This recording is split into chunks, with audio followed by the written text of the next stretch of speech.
can't hear you. So I don't know if you can hear me.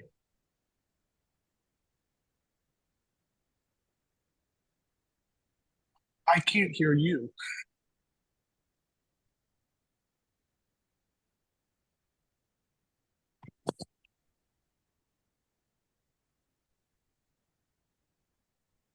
Can you hear me?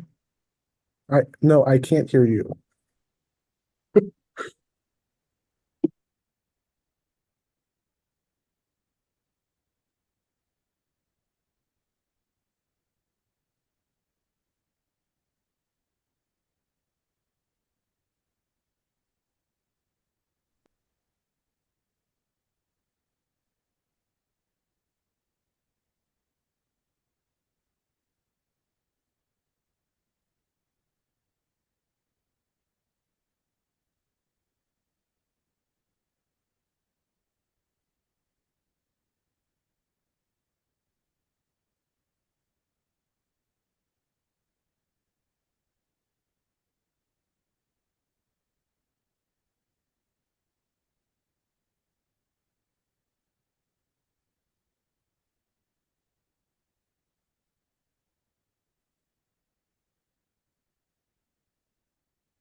Audio check, testing 1, 2, check, check, check.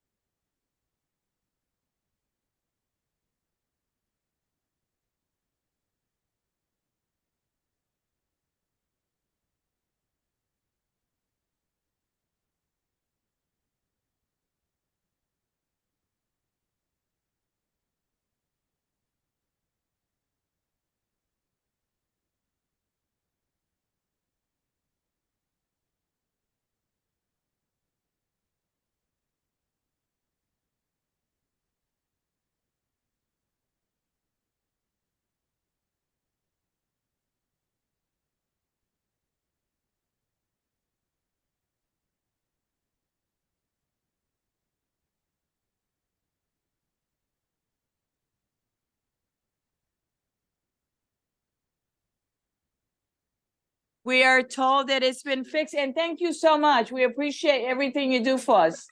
Okay? All right. So let's go back. We were asking Mr. Ferris, can you make sure he's on? Thank you very much. And thank you for your patience, okay? Mr. Ferris, can you hear me?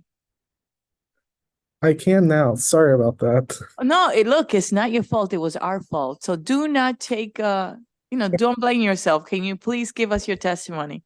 Yeah, good afternoon, honorable committee members. For the record, Jaden Ferris. I'm a freshman sociology major at the University of Maryland, Baltimore County, and serve as Director of Government Affairs for the Student Government Association.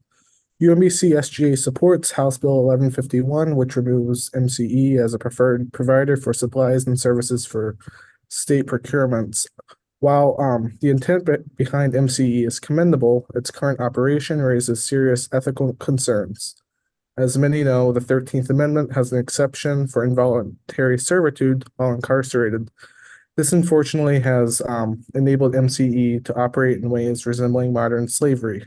Incarcerated individuals are paid subpar wages, often far below the state and federal minimum wage, and lack adequate labor protections. While MCE data is not publicly available, the Baltimore Sun reported that as of recently as 2020, employees were paid between 17 cents and $1.16 an hour, depending on their position. Unfortunately, the University of Maryland, Baltimore County, and other USM institutions actively sustain this exploitative system. Most recently, as of the 2020 annual report that MCE is required to give, and the university system, Maryland, was around 13% of MCE sales, as USM is legally mandated to purchase products from MCE. This bill will change that. As an institution, UMBC strives to be a community of inclusive excellence. Purchasing furniture, including the chair I'm sitting on, and other commodities and services from MCE is antithetical to these goals. UMBC has a civic responsibility to leverage our power to promote actions that align with these values. As such, we respectfully request a favorable committee. Thank you. And thank you for being patient as we fixed the audio. All right, are there any questions for this witness?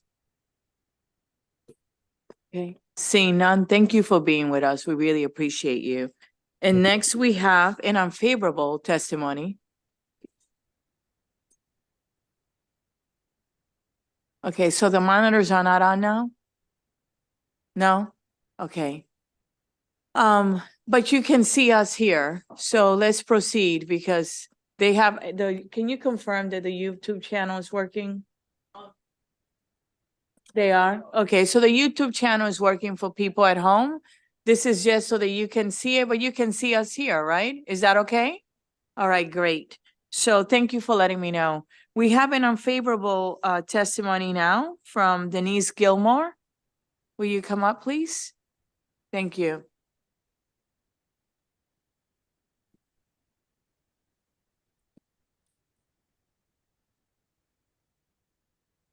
Good afternoon. Good afternoon. All Thank right. you. My name is Denise Gilmore, and I'm the Legislative Director for AFSCME Council 3. We represent the correctional officers who work in our state prisons, including at the Maryland Correctional Enterprises. They provide the supervision and training to the incarcerated individuals who are employed at MCE. We are opposing HB 151, and I appreciate the opportunity to provide a brief explanation for why. I think first and foremost, this is a procurement bill, and we do have concerns that, MCE, as it is currently, has a direct sales relationship with state agencies. There certainly is lots of room to debate on those prices. In fact, I recommend having everyone look at the correctional services code that established MCE in law. I think there really are a lot of opportunities in that code to provide improvements to this process. But it is a direct sales relationship right now, and that's very different than what will occur if that, if their preferred provider status is removed. At that point, you have state agencies, each individually procuring, goods and services, potentially large sums. I mean, the amount of oversight and staff that's required to make sure that that process isn't abused is certainly not addressed in this bill. And I think it's something that really needs to be considered before we change that procurement model. And then we also want to actually defend the procurement policy that, said that our state agencies should spend money on incarcerated individuals and their job training and activities in the present. We think that's a wise use of state agency funds. It's certainly preferred to the alternative where we're potentially then getting goods that are, produced abroad somewhere in sweatshops, right? So we appreciate that, the preference is there to make sure that this is going right back here to Maryland. I'll just conclude by saying we are the loudest voice out there that says that there are lots of ways to improve MCE. Unfortunately, this bill doesn't do any of that. We would love to work with the sponsor in this committee on really figuring out ways to do that, because there are lots of ways that we can. Thank you for the opportunity. And thank you for being with us. And just for the record, I just received confirmation that people at home can hear us and see us well. And I have reported the two monitors, okay? Thank you. I'm going to open it up for questions now.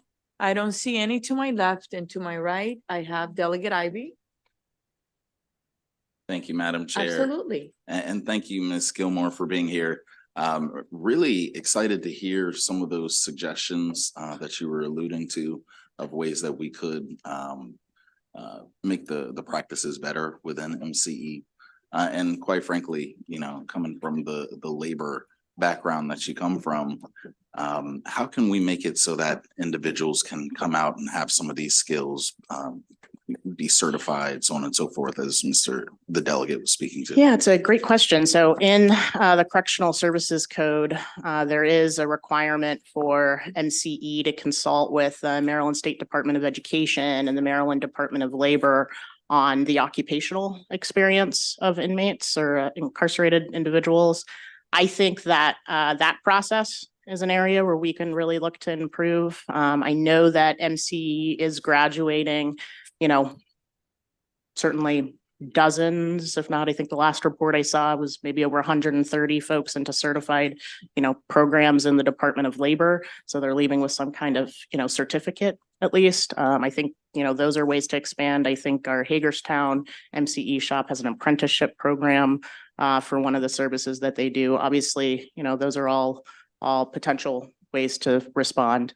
If you want to go above that, I have no problem saying that the pay is too low, right? That's an obvious one that, seems to be there. I will say, in code, MCE was established as a for-profit, business entity.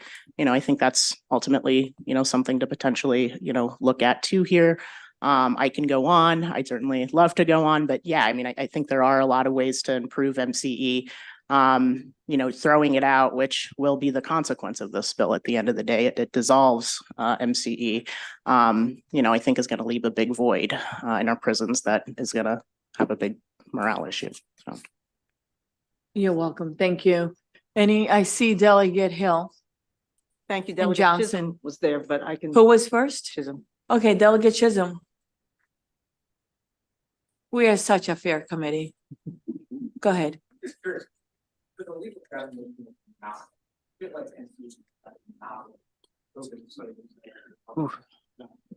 I will say I am not qualified to talk on legal definitions of monopoly. So I will say they're one of 3 preferred providers, at least, so they're not the only preferred provider. Okay, thank you, Madam Chair. You're welcome. I have Delegate Hill, followed by Johnson.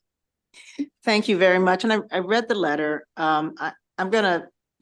Here's the question. I'm not clear how removing preference means the demise of MCE. Mm-hmm.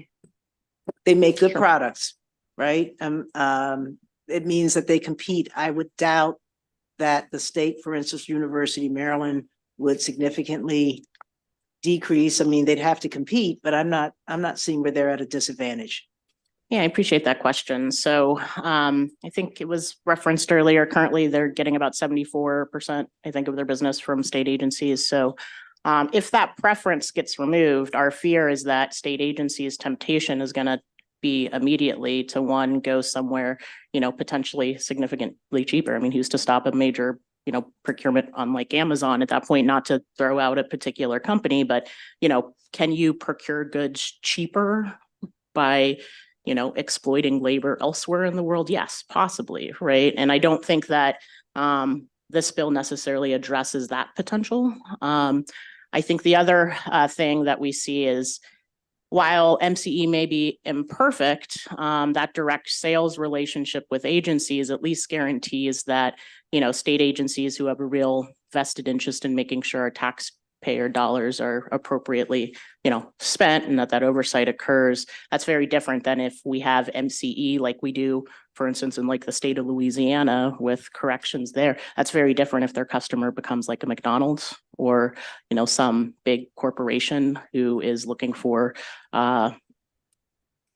profit in a very different way than, state agencies, for instance. So again, these are all procurement decisions that I guess unfortunately fall to you, not on me, but I think these are the considerations that, are certainly worth thinking about before we change that preference. It's there for a reason. And, I think in an imperfect world, it's probably there to serve a lot of protections against, what could probably be worse without it.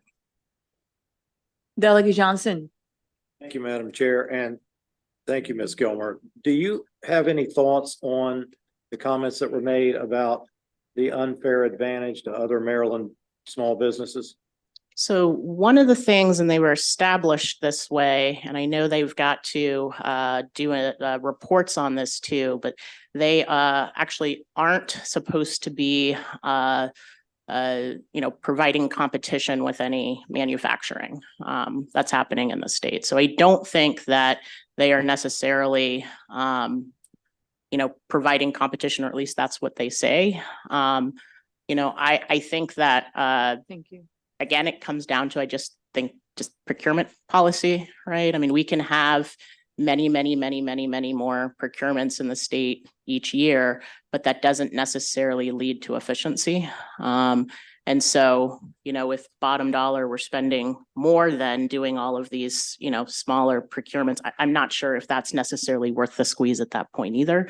Again, our preference would be just to, reform and make MCE stronger. I mean, it's, certainly within the possibility to do that, and, we think that would be a better way to address this issue. Thank you. I don't see any other questions from appropriations or from HGO. I do have a question for you, Denise. I know over the, I don't want to date myself, many years, we have seen similar bills, right? Have we ever, and I can't recall, done a study to look at how we can improve the system, like having certification on these skills? Paying, minimum wage, right? Have we ever done anything like that? Not that I'm aware of, but it sounds like that would absolutely be a great next step, Madam Chair. Okay, thank you. Thank you very much. Seeing no other questions, I just want to thank you all for being with us this beautiful afternoon, and thank you for being patient as we addressed the technical issues. I hope you have a blessed day. This concludes the bill hearing on House Bill 1151. Next, we have House Bill 835, Calvert County Delegation, Calvert County Procurement Local Preference. Who's here from local? Okay, great. And then you have also Catherine Maney, and you have Edsel Brown. Yep. As well. And then we have a virtual person, Earl Hans. Will you be so kind and bring that person up, please? Good afternoon, Delegate. Good afternoon. How are you? I'm doing great. How are you? I'm doing well. Thank you for asking. Yes, it is. No, you don't have to touch it. It's ready for Good. you. Can the panel come up since they're kind of part of this? Yes, I Okay. called them. I just called them. Come on up. They're being polite. It's okay. So good afternoon, Madam Chairwoman and members of the committee. Before you is House Bill 835 titled Calvert County Procurement Local Preference. I know that you've seen these bills before. These bills used to go to a different committee. They now appear to be coming to yours. It's basically letting the Board of County Commissioners of Calvert County to enact an ordinance following specified procedures that give a percentage preference to a resident business that it submits a responsive bid or offer that exceeds the lowest responsive bid or offer by a non-resident business. Rather than speaking about this bill further, we do have three people here who would love to talk to you about it. And without any further ado, perhaps give it over to Catherine Maney, who's Chair of the Chamber of Commerce, correct? Yes. Of Calvert County. Good afternoon. How are you? Good afternoon. Thank you so much for having me. Good afternoon, Madam Chair, Madam Vice Chair, who's not here, so I apologize, and delegates.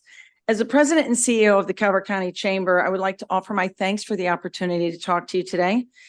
For many years, before I was in this position, I used to provide benefits to businesses. And as a Calvert County resident, I spent a great deal of time on the roads, as you can imagine, in sales. You're always looking for company vehicles, whether it be new construction or renovations. So I would be out compiling lists, obviously, to try to find businesses that I would want to reach out to, make those calls, so I could offer them those benefits as well. What I found alarming, and it wasn't my job at the time to really take this in, but what I did find alarming when researching these businesses, that they were not local businesses. They were businesses from far-reaching places, out of state, Virginia, Delaware, Pennsylvania, or counties that were far enough away that when I knew there were businesses in Calvert County that could provide the same products and services, that to me just did not sit right. Now, I'm in my current position as the President and CEO of the Calvert Chamber, and I still find it alarming to know that, and it's up close and personal, obviously, that for too long, businesses in Calvert County have lost opportunities to those outside by a small margin due to the absence of local preference. The Calvert County Chamber of Commerce and our partners, one of those you'll hear from today, the Southern Maryland Minority Chamber of Commerce, Edsel Brown, and the Calvert County Minority Business Alliance would like to see that our local businesses and their employees have the chance for a level playing field so they can prosper in the place where they work hard, play hard, raise their families, and spend their money. So I appreciate your time and consideration on this very important bill. Thank you. You're welcome. Thank you for being with us. Who's next? It's okay. Good afternoon, Madam Chair and members of the committee. My name is Edsel Brown, Jr., and I live in Calvert County. I am here as the chairperson of the Southern Maryland Minority Chamber of Commerce. Our organization represents Calvert, St. Mary's, Charles, and Southern Prince George's counties. Our organization fully supports the aims of House Bill 835. This bill will authorize the county commissioners of Calvert County to enact an ordinance that establishes a local preference for certain procurement contracts. Other counties in Maryland have preference procurement policies. The rationale in seeking the local preference authority is to enable Calvert, like these other counties, the ability to stimulate growth by supporting local vendors, which can help create and maintain jobs, contribute to overall economic development by circulating within the community. It can also assist in the retention of wealth by keeping procurement dollars within the county and promoting local economy. In closing, we note that similar bills have been sought by Calvert in the previous 2 House sessions, and we ask that Calvert, like some of these other counties, be empowered with this tool to be added to its procurement policy. Thank you for the opportunity to speak, and we heartily encourage your support of House Bill 835. Thank you for being with us and for the work you do. Next, please. My name is Mark Frisco. I am the Business Advisory Chair for the Calvert County Chamber of Commerce. And I've been in that seat for about 8 years now. And we have been talking about local preference for all 8 of those years. I remember when I first took the seat, I didn't know what local preference was. And a gentleman by the name of Michael Moore educated me on the subject, and something he was very passionate about. And unfortunately, he's not here with us today to see this. He's since passed. But I just wanted to say that at the end of the day, what we've seen in that time is millions of dollars of contracts procured by our local government go to businesses outside of our county, but most importantly, outside of our state. I think that that's something that we have to look at as a whole. We should not be letting our tax dollars leave our state, and more importantly, leave our local counties. I mean, to have other businesses come in and, you know, we're getting ready to build a county administration building. That should be a local business. We have local companies who are capable of doing that work in our backyard. So we really have to take a hard look at that. I know that our county commissioners have been supportive of this the last few sessions. I know that, honestly, I wasn't here last session to testify because I didn't think I had to be. I mean, this is a no-brainer. At the end of the day, we should be keeping dollars in our backyard. It's as simple as that. Thank you. I will, Mr. Earl Hance, will you please give us your testimony, and then I'm going to open it up for questions. Thank you, Madam Chair, Madam Vice Chair, and fellow committee members. I really greatly appreciate this opportunity to speak in support of HB 835 today. I want to apologize. My schedule did not allow for me to come in person, but I want to thank my fellow Calvert Countyans for being there today to support this bill. In my time sitting as a county commissioner, it's very disheartening to award contracts to companies that are not located in Calvert County, in some cases located outside of the state. We have a small county, we're a peninsula. There are geographic issues in our business being able to expand, and to award these contracts to other companies outside of Calvert County is a disheartening for me. And our economists tell us that when you spend your money in local businesses, 80 cents of every dollar of that money stays in the community. Their employees live in the community, they support the other businesses in the community. So we truly understand that we have a fiscal responsibility to spend taxpayer dollars, but in some cases, we think that it's in the best interest of Calvert citizens that even though we may pay a little more for a contract, that money stays in the local economy and helps support Calvert County citizens. So I urge your support of HB 835, and welcome to take any questions. Thank you. Thank you, Commissioner, for being with us today. I'm going to open it up for questions now from the committee. I first see Delegate Shalega, followed by Delegate Hill. Thank you, Madam Chair. Thanks for being here. And I noticed that the Maryland Transportation Builders have submitted opposition testimony, but they're not here. So I'll ask you their questions and see if you can address their concerns. It says that we believe such a policy may have unintended consequences that could adversely affect the industry. Implementing a strict local business preference could limit competition, lead to inflated prices, and reduce the pool of potential contractors to only local businesses. So what would you say to those concerns? Commissioner Hance, would you like to respond to that? Sure. I think that our bill enables us to work with our own community to determine what that preference would be. I think in most cases, it's only 5 to 10%. As I say, we certainly don't want to be wasteful with taxpayer dollars, but some small increment of support we believe is important, and we don't believe it will chase away competitive bidding to have some small percentage of advantage for our local businesses. Thank you. Thank you for your answer. Next, I have, what was it? I said Delegate Hill, followed by Lewis. Thank you. And thank you, Delegate, for this bill. Thank you all for being here. According to the fiscal note, Calvert County now has a reciprocity agreement, so that if another state or another county is showing preference, you can show preference. And I know we've had these bills before us before, and that it actually doesn't create a more even playing field. It creates a less even playing field. So for whoever in your panel wants to answer, I'm trying to understand why the current arrangement where you can give preference if the competing group gives preference is not sufficient. Does that make sense? Sure. Okay. Again, Commissioner Hance. So Delegate Hill, that only comes into play if the company is located in a county that has a local preference. So if those companies that are bidding for our contracts are not located in an area, then we can't use that to our advantage. So this way, we always would have a tool in our toolbox to use. Yes, clarify.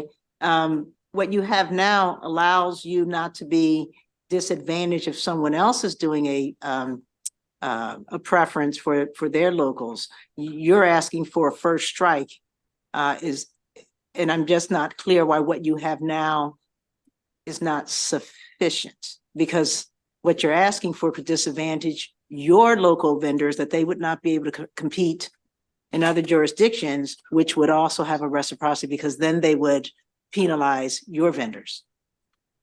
Right. And that's why we need to have a discussion with our own business community so that they fully understand that once we would institute local preference, that could be held against them when they go into other jurisdictions. Just as I said, when we have companies that come in and compete for our bids right now, if there's a local preference in their areas, we can use that.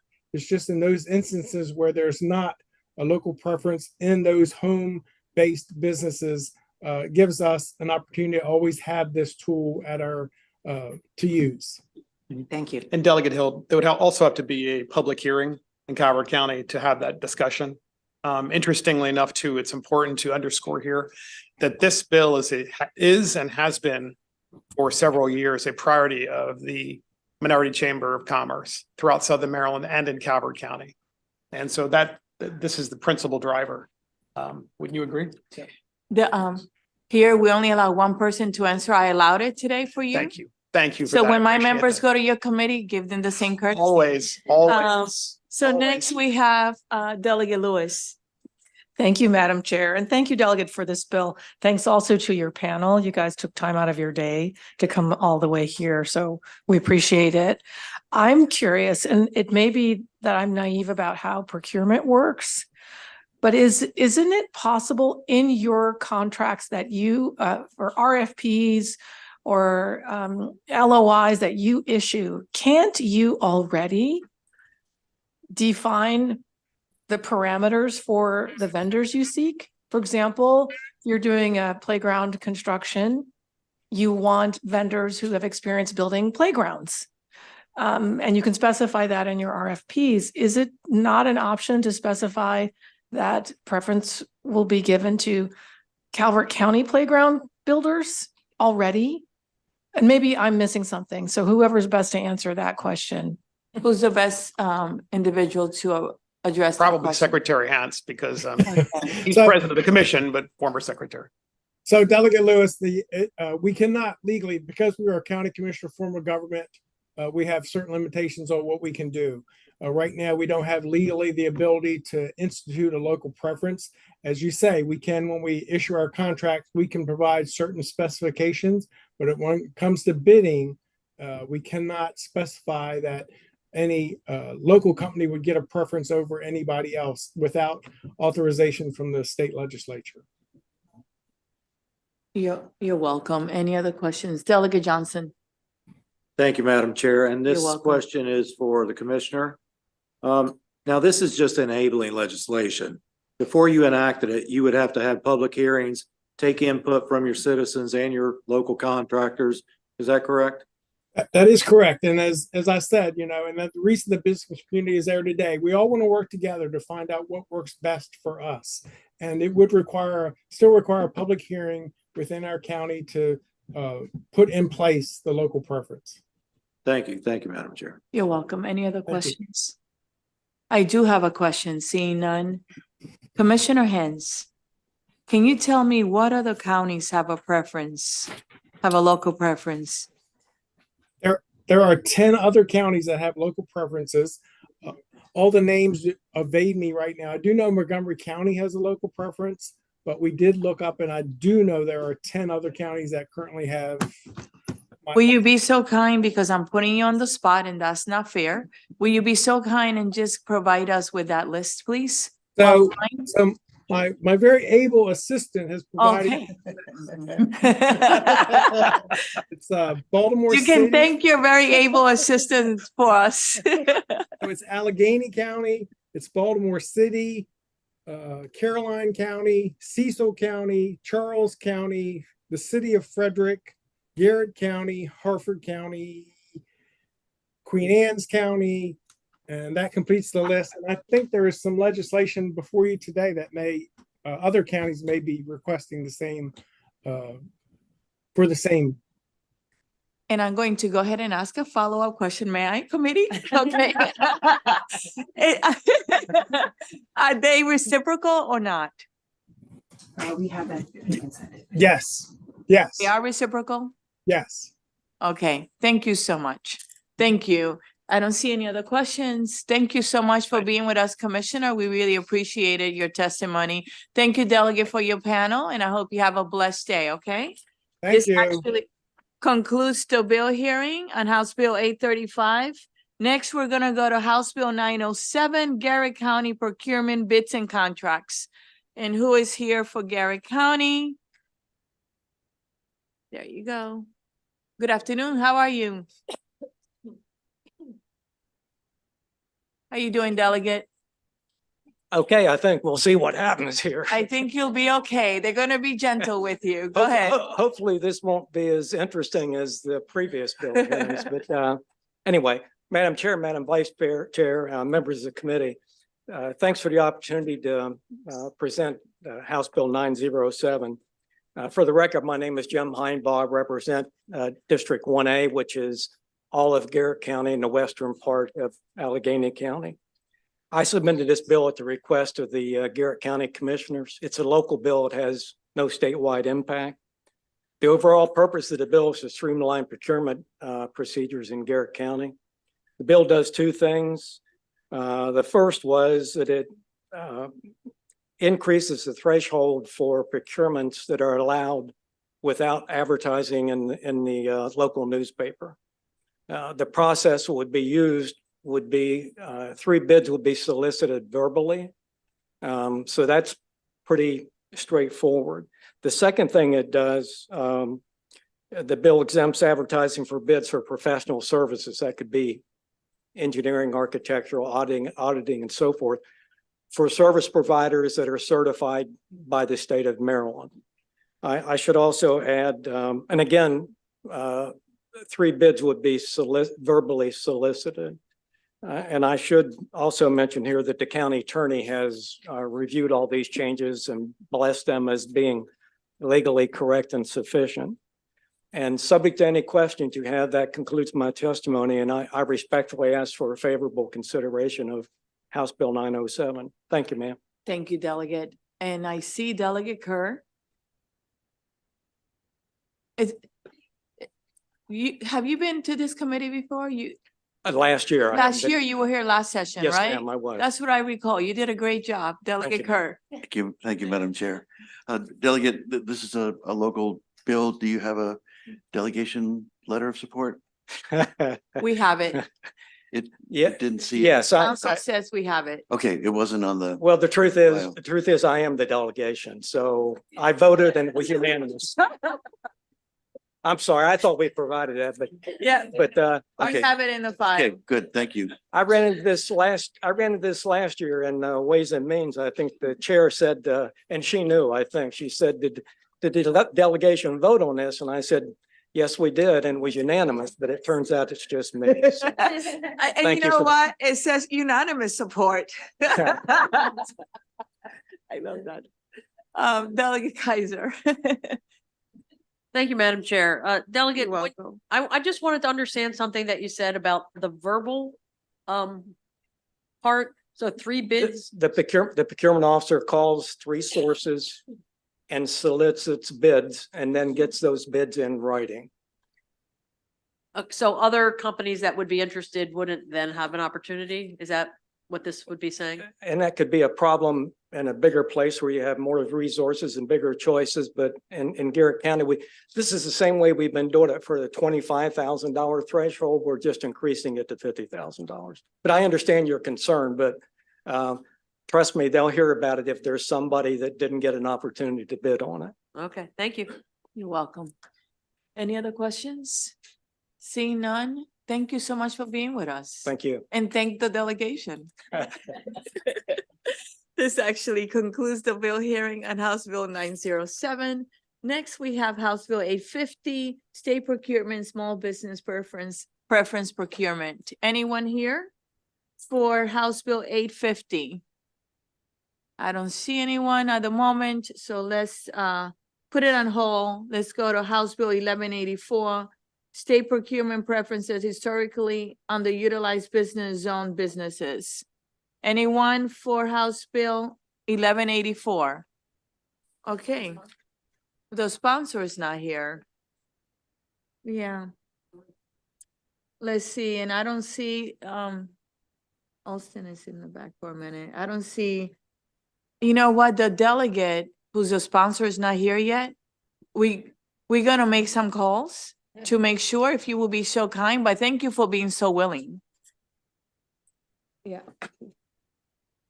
All right, so let's go to Robin Lewis, delegate, House Bill 757. And will you do me a favor? Ask them to call all these delegates, please. Okay. Thank you. They all need to come. Thank you.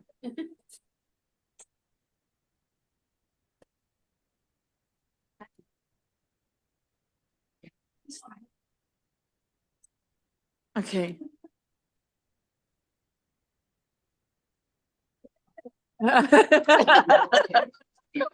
All right, so for the record, we are calling House Bill 757. We're gonna call the other delegates that are not here so they can come down. For those witnesses that are here on those other bills, please be patient. It does happen. Delegate Lewis, will you please present your bill? Yes, thank you so much, Madam Chair, Thank you. Madam Vice Chair, esteemed colleagues. I'm Delegate Robin Lewis here on behalf of House Bill 177 with my panelists. Thank you for considering this bill. Yeah, this is 177. Oh, okay. I thought you didn't look 100% familiar, but you're welcome. 757. 757. Is this not 177 care of infants? No, this is House Bill 757. Oh, can I get my other Supervised- binder? State Board of Physicians, supervised medical graduates and cardiovascular invasive specialists, Bridge to Medical Residency Act, House Bill 757. You're welcome. It happens. Take a deep breath. It's okay. Yes. You are ready. Much. All right. Delegate Robin Lewis here on behalf of House Bill 757, supervised medical graduates. Excellent. This is a bill that may sound familiar to many of you. It was introduced last year. We're bringing it back, we think, bigger and better, tighter and more effective. This is a bill that will help in some small way to tackle the physician shortage in the state of Maryland. Every year, there are really smart, talented, hardworking folks who graduate from Maryland medical schools. And a very small proportion of those graduates, medical graduates, are not able to secure a training position in medicine. That training position, it's called a residency. So those medical graduates, again, smart, talented, hardworking, wanting to serve and care for others, ready to be trained, don't find a place. Well, what happens to them? Given the fact that we have a physician shortage, it's not okay for us to just allow those folks to languish and linger, hoping perhaps that they'll have a second chance to try for a residency in the future and maybe not getting it. We also don't want to lose those people to other states. So this bill creates a bridge to residency. It creates an opportunity for those medical graduates who are unmatched in residencies to remain in Maryland, to continue working in clinical settings, and to help close the physician workforce gap. Honestly, I could share some statistics and try to persuade you with numbers, but I think I'll leave you with my written testimony, which provides that kind of background, and use my time to just emphasize for you, this is an opportunity for us to do something creative other states have done that makes it really clear that we care about the people we've trained. We want them to stay here, and we'll find a way for them to do that. With that, I thank you and ask for a favorable report. And you have on your panel, and I don't see them here, but that may be because we called the bill earlier than expected on your panel supporting Steve Wise. Steve Jane- Wise texted me, ma'am. Yes. He's in another hearing and he's going to try to make it. And Jane. Jane is here. And Kristen Bryce is coming up. Kristen, you can come right up. We're good timing. Excellent timing. All right. You can go ahead. Who's next? Oh, Madeline. Okay. Okay. Delegate, We also who's have Madeline next? Del Greco. Yes, ma'am. I'd like to call Jane Krinky from Okay. the Hospital Association. Okay, great. Thank you, Delegate. Good afternoon, Chair Pena Melnick, Vice Chair Collison, and members of the committee. My name's Jane. Jane Krinky. I'm here on behalf of the Maryland Hospital Association in strong support of House Bill 757.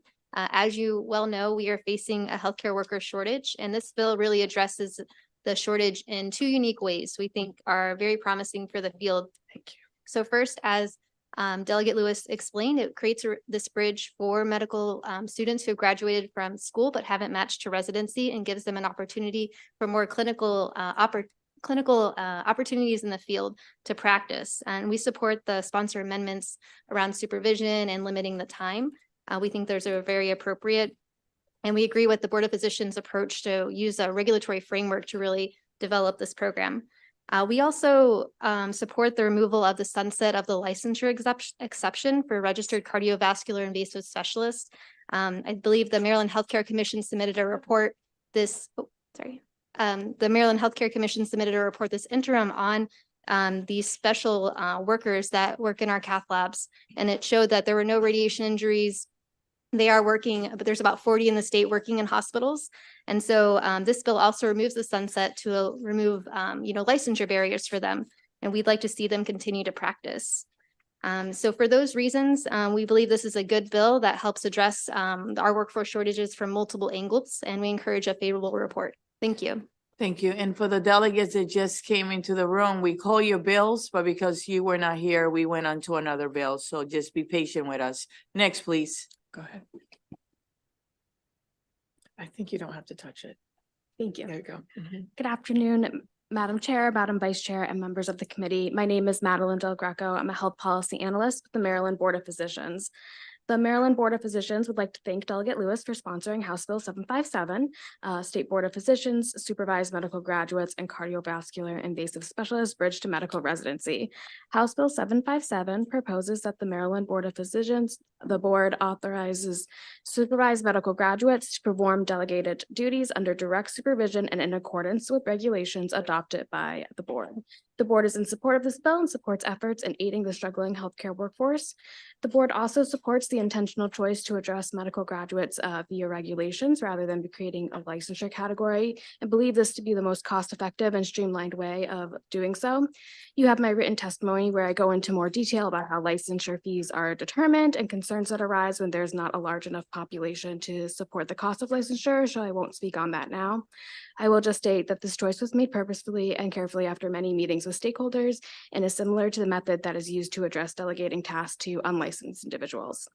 Finally, the board is aware of amendments from the sponsor to create a limit on how long one may remain in practice as a supervised medical graduate, as well as changing the definition of direct supervision to align with CMS definitions, and we have no problem with these amendments.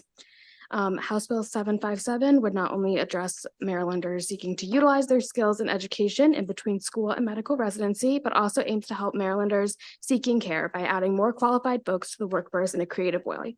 The board supports this initiative and urges a favorable report. Thank you very much for working with the delegate and everyone else that is at the table. Next, please. Thank you, Madam Chair. Kristen. Nice to see you. Good to see you, Madam Chair. Good afternoon, Madam Vice Chair, members of the committee. For the record, Kristen Bryson, the Chief External Affairs Officer for the University of Maryland Medical System. I'm going to be brief because I'm losing my voice, in addition to the fact that you guys have probably already had a long day. I want to thank Delegate Lewis, especially for sponsorship of the House Bill 757, as it addresses two really important issues, not only for AMS, but for the healthcare delivery system in our state as a whole.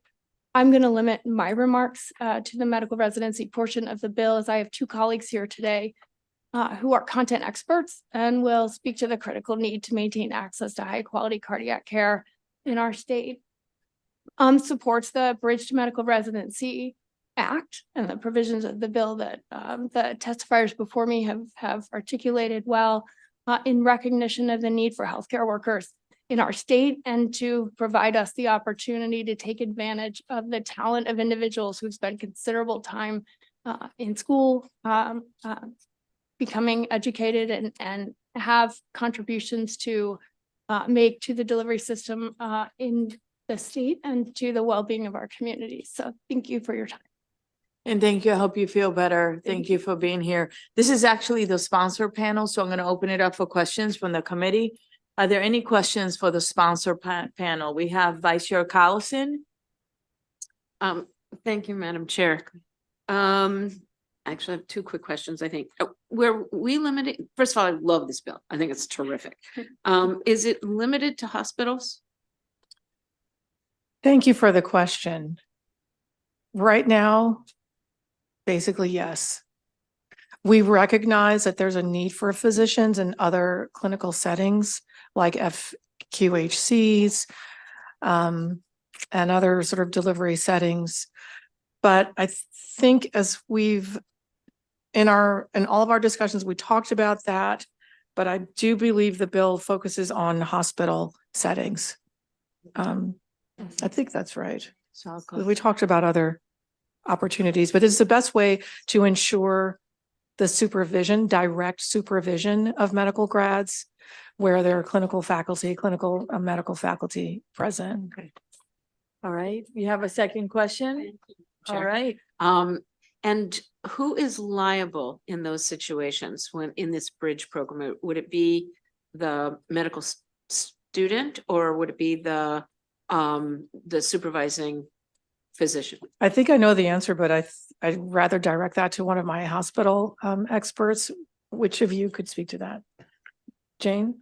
Sure. So we're envisioning this role kind of as a medical assistant, someone who's doing a delegated duty from a physician. So it'd come under the physician's license. A medical assistant wouldn't be licensed and neither would these individuals. Thank you very much. Thank you. Any, Delegate Shalega. Thank you, Madam Chair. You're I welcome. remember this bill as well, and we all loved it and Yes. co-sponsored it. So I looked up the history. What happened to it last year? Do you know, Delegate Lewis? Did it just get caught up at the end? I think it got caught near the end. I'm not sure it got enough time in the Senate for them to deliberate on it. Thank you. But we're getting it out early this year. Delegate Kaiser. Thank you, Madam Chair. Thank you, Delegate Lewis. My question goes back to the match, and I'm familiar. I remember my brother fretting over that all those years ago. Is someone able to get back in that next year? Is that part of the process? Or There is I think I could handle that one, but there is a mechanism for unmatched medical graduates to try again. It's an existing system, just like you apply for residency, you can apply for this follow-up opportunity. And during that year where they're waiting to reapply though, what do? We want them to be working and learning. And we want them to stay in Maryland. No, that I understand. I was just trying to confirm that they had that year. And then there's that expectation with the match, they could go elsewhere after that. Or would it be seen as a residency during that year? How is that year defined? It's definitely not a residency. Yes. You're welcome. Any other questions? Seeing none, I'm going to call favorable with amendment, Steve Weiss, and then I'm going to go back to the favorable, Jake Whitaker and others. I want to thank Delegate Lewis for your leadership on this and taking it on. So thank you very much. Thank you. Thank you. And thank you. And Kristen, I hope you feel better. Next we have Steve Weiss, favorable with amendment. Thank you, Madam Chair. You're One of those welcome. days with a lot of moving parts, so I'm sorry for not being here. It's when you okay. Called me. But I'll be very brief. The amendments that we refer to are the sponsor amendments. Yes. We've worked closely with her on this bill last year and this, and we think it's a good product, so we're in support with those amendments. And Thank- if I didn't say, I'm sorry, I'm here on behalf of MedCai. Thank you very much. Are there any questions for this witness?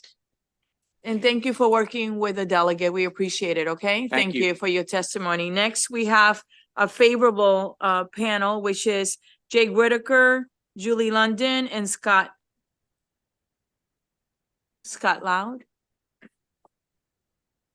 Maryland Hospital Association, University of Maryland Medical System. All right, you want to come up? Who would like to get started? I can go ahead, Madam Chair. That would be great. Good afternoon, Madam Chair, Madam Vice Chair, members of the committee. I'm Jake Whitaker, Director of Government Affairs of the Maryland Hospital Association, here to testify in support with amendments of House Bill 757. I couldn't have said it better than the sponsor or her panel, so I'll be very brief and just say that we would like a favorable report with the sponsor's amendments. I'm happy to answer any questions. Thank you. We like that testimony. Next, Good. please. Good afternoon, Madam Chair and members of the committee. My name is Julie Landon, and I'm a Director of Clinical Services for the University of Maryland Medical System Cardiac Network. Thank you for hearing our testimony today in support of House Bill 757. Timely access to care is paramount, particularly in emergency situations such as heart attacks, where every moment counts. Can I ask you a big favor? Will you Yes, be ma'am. so kind and put the microphone closer? Absolutely. Can you Thank hear me you. now? Yes. Perfect. As clinicians, we teach time is muscle because the longer a patient waits for intervention, the more heart muscle is damaged. The use of fluoroscopy during cardiac catheterizations is vital for visualizing blockages in coronary arteries, enabling swift intervention to minimize damage. Previously, only licensed professionals, radiological technicians, could assist with fluoroscopy in cardiac cath labs. In the absence of an RT, the physician performing the procedure would be responsible for performing the fluoroscopy unassisted, taking their hands from critical tasks. In recent years, Maryland has faced challenges in recruiting and retaining staff, especially RTs for cath labs. This shortage has been exacerbated by the allure of higher paying positions in standalone cardiovascular clinics and other industries. 5 years ago, legislation created an exception for RCISs to assist with fluoroscopy in hospital-based cath labs. In those years, there's been no radiation injuries or civil penalties imposed. RCISs are specifically trained to assist with cardiac cath lab procedures, making them invaluable assets in filling the void left by RT vacancies. Across RCISs are integral members of our team, and their inability to assist with fluoroscopy would significantly and negatively impact procedural workflows. Multiple facilities continue to partner with Howard County Community College as the only RCIS training program in the state to provide clinical training placements and attempt to recruit RCISs since we have such a challenge in recruiting RTs to the hospital environment. Allowing RCISs to practice at the top of their training will prevent losing qualified graduates in nearby states. So thank you for your time. Thank you very much for being with us today. Next, please. Thank you, Madam Chair, Madam Vice Chair, and members of the committee. My name is Scott Schloud. I am the Senior Director for Heart and Vascular Institute for the University of Maryland down at the Capital Region Health.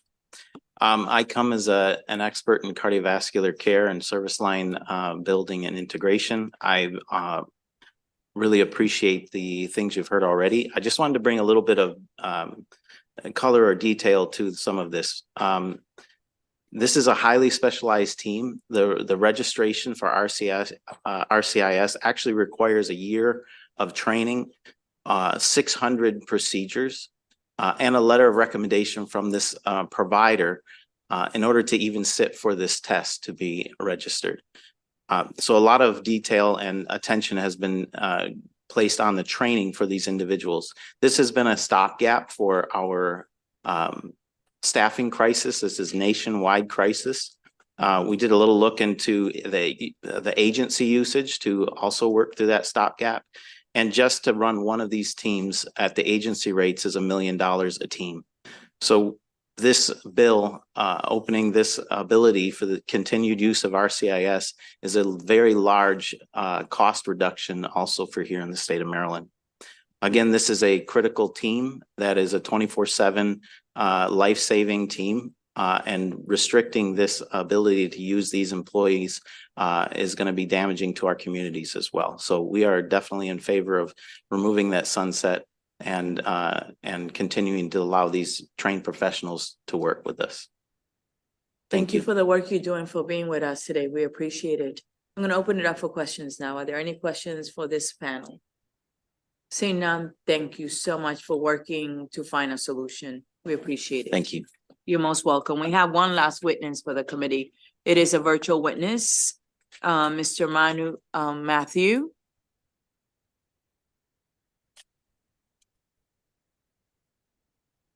You see it? Not on there.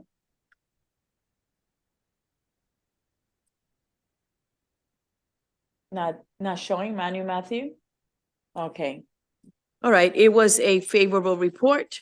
This actually concludes the bill hearing on House Bill 757. Next, we're gonna go back to the other bills that we had called earlier. So let's go to House Bill 850. Anyone here for House Bill 850? State procurement, small business preference. It says Delegate Tomlinson. No? All right, let's go to House Bill 1154. Anyone here for that bill? Delegate Metzgar.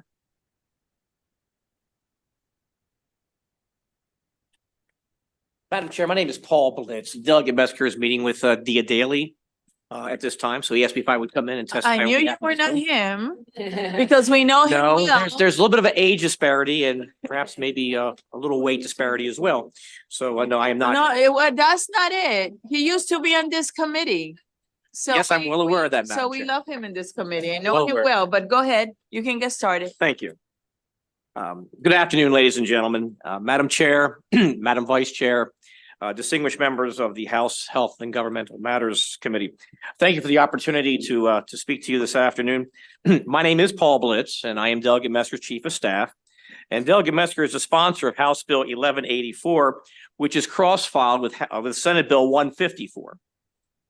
This bill would expand enterprise zones for a percentage of procurement contracts, which meet federal procurement standards in historically underutilized businesses or hub zones, which are certified by the U.S. Small Business Administration. This would also encourage small, minority, and women-owned businesses to locate in these areas. This bill, Madam Chair, would also provide economic opportunities, jobs for the community, and expand the tax base for the state of Maryland. This is a win-win situation for everyone. There are several letters of support for House Bill 1184 who feel that this is a wonderful opportunity for the community and the business community. For these reasons that I have just given, I respectfully request a federal report on House Bill 1184. Thank you for your time and consideration, and I would be open to answer any questions. And next, please.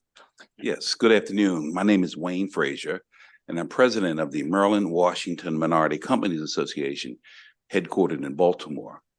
And we support House Bill 1184 to the fullest because we believe that this is another opportunity for the state of Maryland to seize upon a federal program that's working very well to bring it here to the state of Maryland. And we see it as an employment opportunity. Certified hub zone businesses, there are 400 of them in the state of Maryland, located in Garrett County, Washington County, Baltimore City, Prince George's County, Dorchester, Worcester, and there's one more, Somerset. And in those communities, within those counties, there are the impoverished and underutilized areas. This opportunity would encourage businesses who'd want to take advantage of the certification to locate there, and they must hire 35% of their employees from those zones. So that's why we look at it as an employment booster opportunity. Back in August of last year in 2023, the Maryland Public Service Commission, the PSC, adopted it for its 37 regulated businesses, which include BGE, Pepco, Washington Gas, and Uber, and others as well.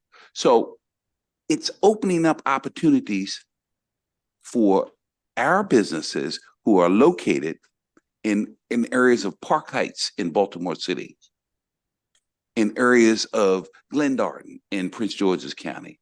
It opens up those opportunities for those businesses there to participate. Thank you. Thank you for your testimony today, sir, and thank you for being so patient as we waited for people to come. We are going to open it up for questions now. Are there any questions from the committee? I do have, if you may, and are able to address it, the Maryland Department of General Services, they wrote a letter. Have you seen the letter? You don't No, have to Madam touch Chair, I it. have not. It says it is unclear if House Bill 1184 is adding an additional 10% for the hub zone businesses on top of the existing 15% SBR program requirement for a total of 25%. or if 10% of the 15% should go to the hub zone businesses. Adding a hub zone designation may have the unintended consequence of impeding the growth of the SBR program. The Maryland Department of Transportation wrote, the minimum 10% goal of the total dollar value of procurement contracts to be made directly or indirectly with the hub zone businesses is likely not achievable, given that it will come on top of the existing 15% for small business reserve program. Do you have any comment on that? Well, there have been amendments that we added on the Senate side, and I only assume that they were brought here to the House side. And We we're don't have asking, them. pardon? We do not have the amendments. That doesn't mean that we cannot get them. Okay, So we will get them. This is what I would actually suggest respectfully for the delegate, if you will be so kind and take this back. Will he please meet with the Maryland Department of General Services, meet with the Maryland Department of Transportation Services, and make sure that the amendments address their concerns. Make sure that the committee in its entirety, especially the lawyer today is delegate, I'm sorry. It is Council Lindsay Road, and she deals with these, she's a subject matter expert, that she gets the amendments as well, okay? All right, will do. And as you know, we work here in subcommittee, so you're welcome to come to subcommittee when the bill is discussed, and we will continue to talk about it, okay? appreciate it. My pleasure. Thank Are you. there any other questions or concerns? Seeing none, I hope you have a blessed day. Thank you, Madam Chair. Take Delegate care. Metzger is very pro-business, so this is something that's near and dear to his heart. Thank you all very, very much. Thank you. This actually concludes the bill hearing on House Bill 1184. Maybe the fifth time is a charmer. Let's go back to House Bill 850. I just saw the delegate. Okay.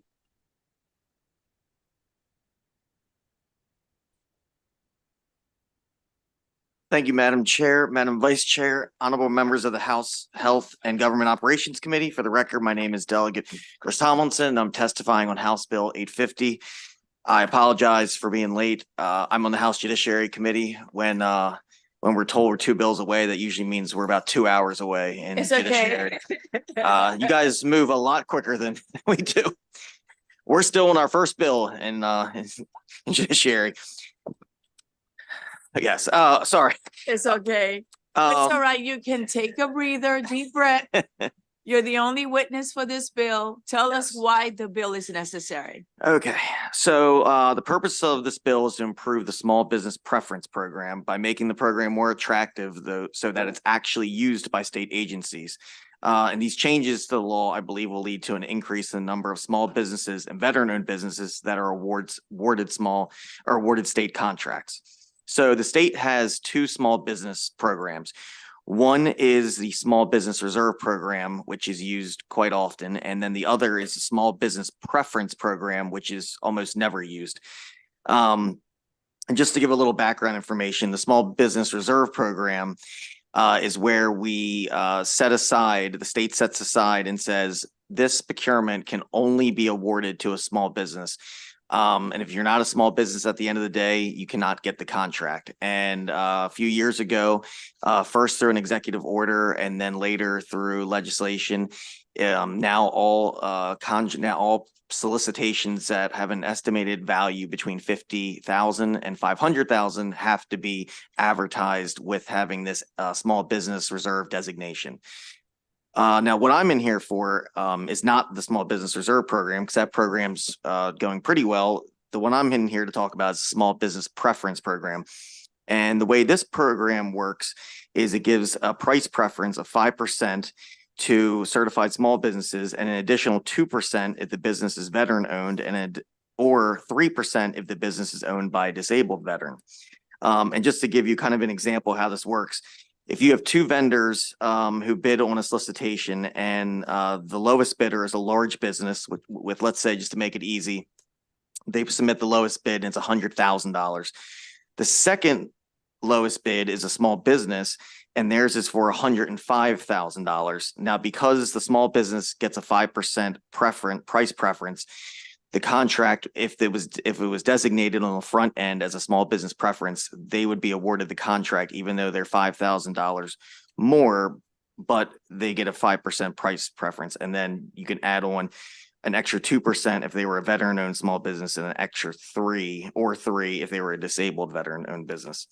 So that currently the state finance and procurement article, it only allows a few agencies, four agencies or units of the executive branch, DGS, MDOT, Morgan State University, and the University of Maryland to use this program.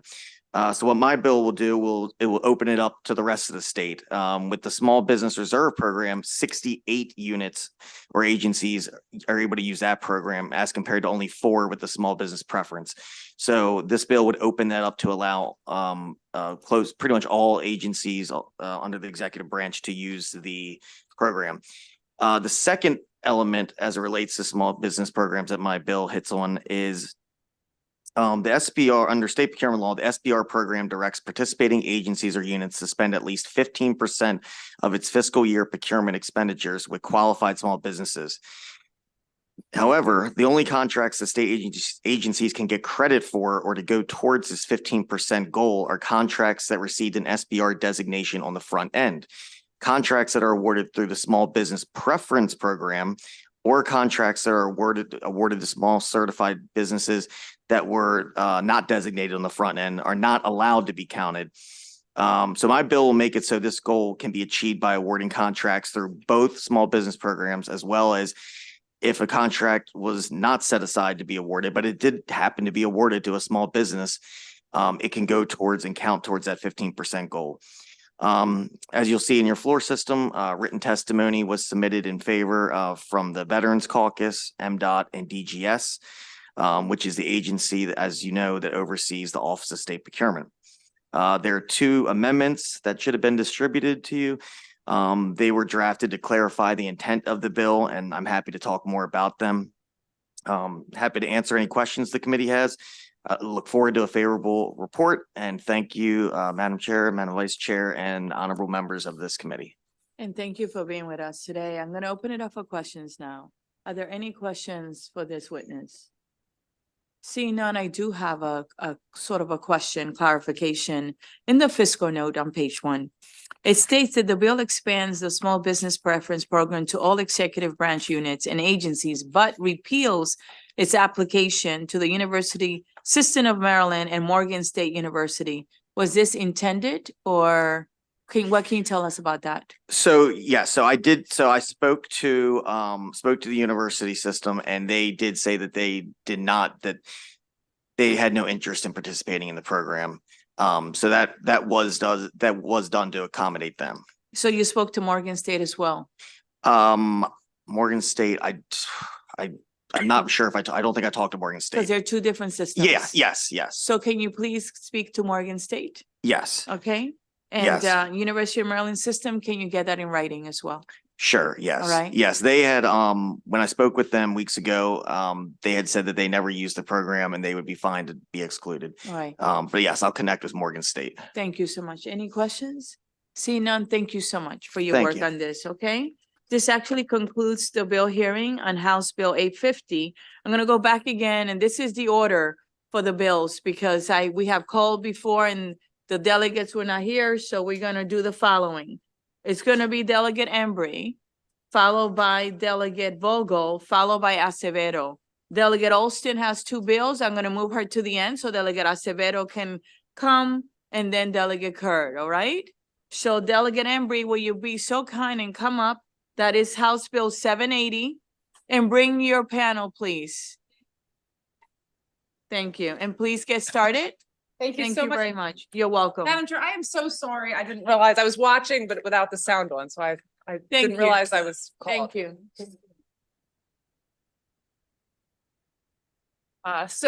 Madam Chair, Madam Vice Chair, committee members, thank you for having me again. I had such a good time the other day that I decided I needed to come back. And I do have a sponsor amendment that I'll speak about in a moment based on the written testimony of the Department of Transportation and the Department of General Services. So the goal of this bill is to recognize the specialized and important work of private security agencies, the work they perform for the state, and making sure that in the procurement process, we are appropriately reflecting the special nature of the work they do and treating it, I'm sorry. Oh. No, yeah.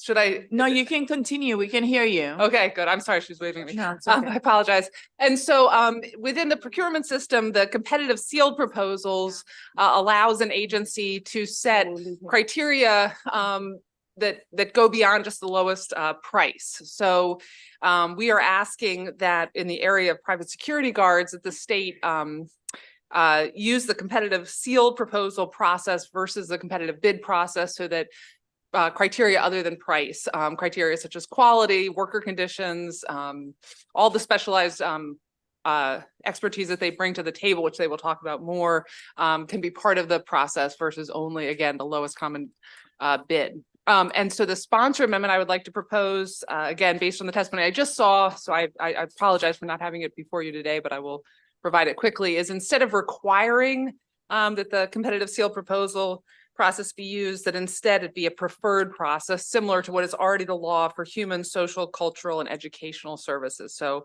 within the same article 13-104, instead of requiring the process, just making it a preferred process similar to other comparable services. And with that, I will stop talking and turn it over to my expert panel. Make sure that council and the whole committee gets the amendment. Absolutely. Thank you very much. Who would you like to go next? May I? Madam Yes. Chair, thank you. Members of the committee, my name is John Pica. I'm here on behalf of the National Association of Security Guard Companies. If this were 20 years ago, we would not be having this conversation. But because of loss of police, spikes in retirement, increases in crime, there are less police officers to handle the scope of work in many communities. To give you an example, there are 2 police officers for every 100,000 citizens in this country. There are 3.1 security guards. Last year, Senate Bill 760 and Delegate Embry's bill passed, which professionalizes the security guard industry, requires them to have training, requires them to report to the Maryland State Police when there's a use of force, and it really professionalizes the agency. So a lot of communities are turning to community benefit districts. Universities across this state use private security contracts. The Port of Maryland, University of Maryland Medical System, and the University of Maryland, they all use private security systems. So we're talking about large contracts. The contracts that would be at UMMS and the ones I just mentioned, we believe that MDOT is opposing the bill. We're willing to work with them. And I know that Mr. Paros is with the largest security company in the world and also in the state of Maryland. He has some instances that he wants to elaborate on and pass on to the community. Thank you. We support the amendment discussed by Delegate Embry and ask for a favorable report. Thank you. Good afternoon, sir. Good afternoon, Madam Chair. Thank you for having me. My name is Nick Paris. I'm actually the Regional Vice President for Allied Universal Security Services.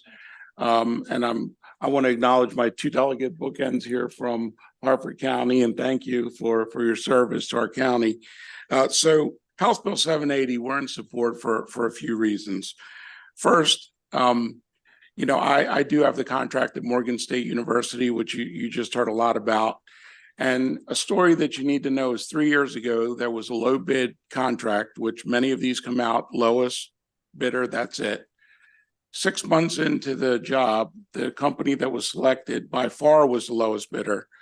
Clearly were in over their head. They were a small company, didn't have a lot of resources. They walked right out of Morgan State. Luckily, we were over at Johns Hopkins University, where I run a very big operation over there. They knew that. They called Allied Universal, and for the last 2 years and 9 months, we have staffed Morgan and preparing them for their next RFP. This bill doesn't say, the way I read it, that a procurement officer can't use price. What it says, and what we hope that it's going to say, is you will have an option to bring in companies and interview them to make sure that the price that they're bidding, they can handle that work by asking them particular questions about service, training, and anything else that the state could benefit from having another company. Our minority subcontractor also supports the bill, Butler Security, because they understand that when you say lowest bidder, that usually comes on the back of wages of employees. And we don't want to be that company. So we want a fair and open process, and clearly we want the best value for the state, but we believe that this bill will give you the opportunity to evaluate on other criteria as well. And I appreciate your time, and I'm open for any questions. Look at your time. Excellent. Thank you. All right. I watch it carefully. Thank you. You did well, and Oh, thank yeah, you yeah, for yeah. doing business in our state. Next, Thank you. please.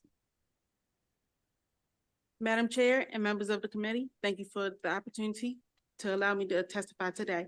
My name is Shalay Green. I live in Baltimore City. I'm a security officer with Ally Universal at the Port of Baltimore and a member of 32 BJ SEIU. I'm here today to testify in support of House Bill 780. I've been working as a security officer at the Port of Baltimore for the last 7 years, and my salary has only increased by 50% in comparison to the rest of the commercial security industry. Madam Chair and members of the committee, I pay my mortgage, utility, and I buy food for my home. I take care of my 2 siblings and my mother who has a rare form of cancer. I take her back and forth to chemotherapy and pay for her medications. I pay for my life insurance, car and health insurance. After all these expenses, I have $20 left in my name, and which I will use to pay the gas. It has been such a struggle just to survive because my salary has seen little increase for the last 7 years. In addition to my 40 hours of work with Ally, I am forced to supplement my income by working with Amazon. Even after working 15 years at this job, we only get 1 week of vacation for the entire year, despite the fact that vacation is a necessary benefit for workers' retention to spend time with our families, rest, and come to work prepared to do a great job. Instead, many of us are overworked, underpaid, and sleep deprived, working daily to protect the Port of Baltimore and going to our second jobs to support our family. Madam Chair and members of the committee, the Port of Baltimore is a sensitive and secure site that requires high-quality officers. We are the first line of defense. If anything should happen at the port, we are the first to act before the police are notified. It makes no sense that we work for a multi-billion-dollar company to protect a state-owned site, yet we live paycheck to paycheck and struggle to make ends meet. You can continue. Oh, I'm sorry. We deserve good wages and benefits for the very important work and public service that we do. Thank you. And you were not signed up to testify. It was only Mario Murcia. So this is what I need you to do, because we usually don't allow the testimony of someone that doesn't sign up, but I allowed it. Can you please go to the room next door? They need to speak with you to get your personal information because our records have to reflect exactly who testified, okay? Okay. Sorry about Thank you so much. And are you next? Yeah, can I give my? Yes, go ahead. And it's the room right next door. Hi, Madam Chair, Yes. members of the committee. Thank you for the opportunity to testify today. My name is Mario Murcia. I'm a political organizer with 32BJ SEIU. I'm submitting testimony in support of HB 780, which would require competitive sealed proposals for security contracts of 100,000 or more. 32BJ SEIU represents over 175,000 members up and down the East Coast and nearly 4,000 members in the state of Maryland. Our members form the backbone of the property service industry, including the cleaners, security officers, and other building service workers who maintain the offices, schools, airports, stadiums, and government facilities that the state of Maryland depends on. Our union collaborates with states, counties, and cities across the East Coast to ensure the taxpayer dollars used in public procurement produce the best value for the public while providing family-sustaining wages for workers. Within our jurisdiction, we represent over 36,000 security officers, many of whom are employed on the public contracts that keep our airports, transit systems, cultural institutions, stadiums, and other public spaces safe and secure. Our extensive experience with public procurement has shown us that public services improve when bids account for job standards, which allow contractors to attract trained officers with the skills and experience to ensure public safety. Low bid solicitation, the de facto procurement method currently in place for public security contracts in Maryland, has made it challenging to raise standards for workers and in many cases has directly undercut the living wages and benefits our union advances. By incentivizing a race to the bottom, low bids depress market-wide standards, hurting Maryland's working families while creating quality concerns for the public. By contrast, competitive sealed solicitation, the model proposed in this legislation, improve healthy market competition by expanding the set of factors on which contractors can be evaluated in bids. So I would ask they support this bill as is, and we would oppose amendments. Thank you. You're welcome. And if I can Madam ask you- Chair, I 1 second, apologize. please, 1 minute. Yes, ma'am. If I may ask you for a favor, Mr. Murcia, will you be so kind and get the young woman to testify so that she can come up and be part of the panel when the questions are asked? She's right next door. Thank you. Madam Chair, I apologize. I just add, there's a figure of $100,000 in the bill. That can be significantly raised. That's a low number. If you raise it much higher, you will limit the number of procurement RFPs that would fall under under the bill. So it can be raised to $1 million. We're only talking about the very, very large contracts for security services that impact very large institutions. Okay, we're gonna open it up for questions right now, okay? So let me just give her 1 second because she was part of the panel and I want to give her the respect like everyone else. All right? And will you be so kind and pull up a chair on the other side? And now to the committee, we're gonna open it up for questions. Looking to my right, I see Delegate Taveras first. Delegate Taveras? Thank you. I want to hear you. Okay. Okay. Thank you, Madam Chair. Thank you. And thank you for sharing your story. I do believe that that this is definitely hard work, and I understand your situation. My concern, I would say, is that I saw the information letter. Well, not even the Department of Transportation is opposing this bill, and is it because of the 100,000? And does this not? Is it a different type of situation, or are we looking to? My concern is how would this adversely affect maybe smaller businesses that are trying to get in? Well, with let the me, government? if I may answer that in 2 parts. So I spoke to the Department of Transportation and they said that the amendment I proposed would address their concerns with the caveat that they want to see the actual written amendment. They would prefer, instead of it being required, that it be a preferred form of bidding. So there's still some flexibility in state government. I understand though that SEIU is concerned that if it's not required, that it may not be used. That's a fair concern. But DOT would be supportive of the bill or neutral if it were a preferred method versus a required method. And I, as the sponsor, believe that that is an important first step and would be my amendment. And that would again alleviate the concern of transportation. Their concern is based on that it is more time consuming. It is more work to do a competitive sealed a sealed proposal versus the bids, because with the bids, you're really just looking at pretty limited things like how much the person is proposing to do it for. So I think that's a balance that makes the state agency happy and still advances the goal of recognizing the specific work and the concerns that we have to make sure that workers are paid adequately and the complexity of the work is recognized in the RFP. Yes. Often, what is the likelihood of having to do a corrective action or corrective order when somebody comes in at a low bid?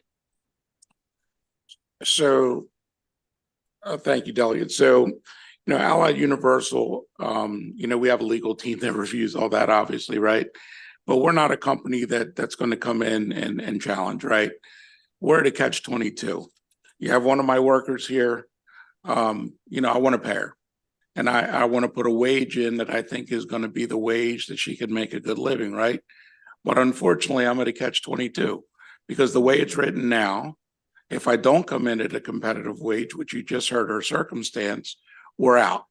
And we're not going to come in and complain. We're just not that company.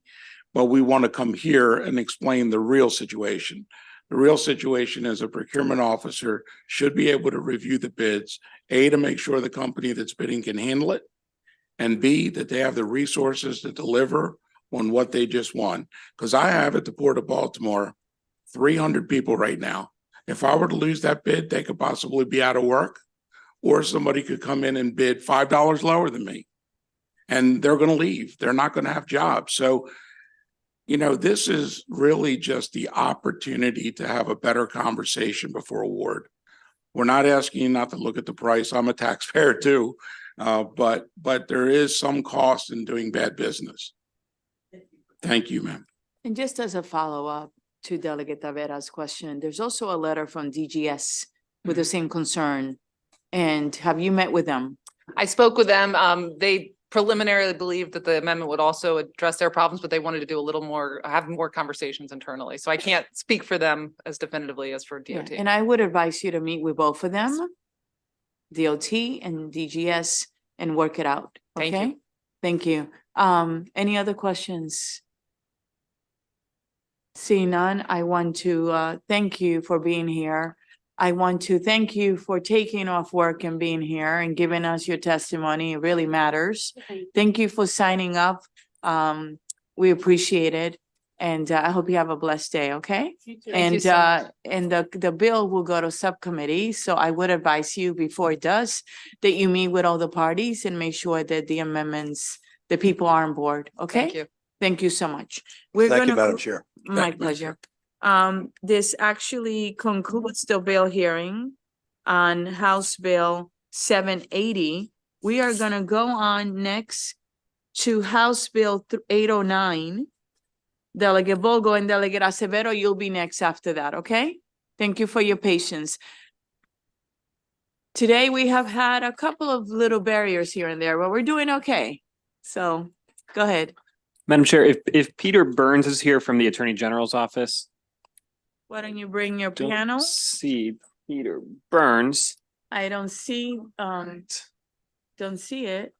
Well, Madam Chair, Health and Government Operations Committee, I have his testimony here, so maybe I'll read it for him. I'm Delegate Joe Vogel. I'm here with House Bill 809, which is a bill requested by the Office of the Attorney General to fill a gap in current law. And I'll read from his testimony, which is that the governor right now can remove for incompetency or misconduct all civil officers who received an appointment from the executive for a term of years. However, this removal authority applies only to appointments made by the governor and not by the attorney general, an independently elected official, or other individuals or entities appointing authorities authorized by statutes to make appointments to boards, committees, commissions, task forces, or other work groups, boards and commissions. So this will fix that problem by providing that authority that we need to address instances of misconduct, incompetence, neglect of duties, or other good cause by individuals or entities that are appointed to a certain commission. I urge a favorable report on this bill to help us ensure that everyone on our commissions, on our boards, are abiding in good faith in allowing for good government across all of our boards and commissions. I urge a favorable report. Is Peter Burns here from the Attorney General's office? Peter Burns? Okay. So Delegate, we're gonna open it up for questions. And before I do that, the Attorney General, they did ask for amendments. Did you request those amendments? I will check to make sure that we did, but I do see their request for amendments. I think they are being drafted, but I don't have a copy with me right now. Can you make sure as soon as they're done, that the entire committee gets it, that the council gets it, okay? Yes, Madam Chair. Thank you. I'm gonna open it up for questions now. Are there any questions? Delegate Rosenberg. Can you summarize the AG's position on this bill? Is that a fair question or? Yes, Delegate. So the AG is supportive. Their office initially requested this legislation. We've been working very closely with them on this bill, and they want the authority. They need the authority to be able to do this to ensure that their appointments to boards and commissions abide by the standards that are set for those boards and commissions. Yes. And the bill would apply as well to appointments by the governor, would it not? Or just the AG?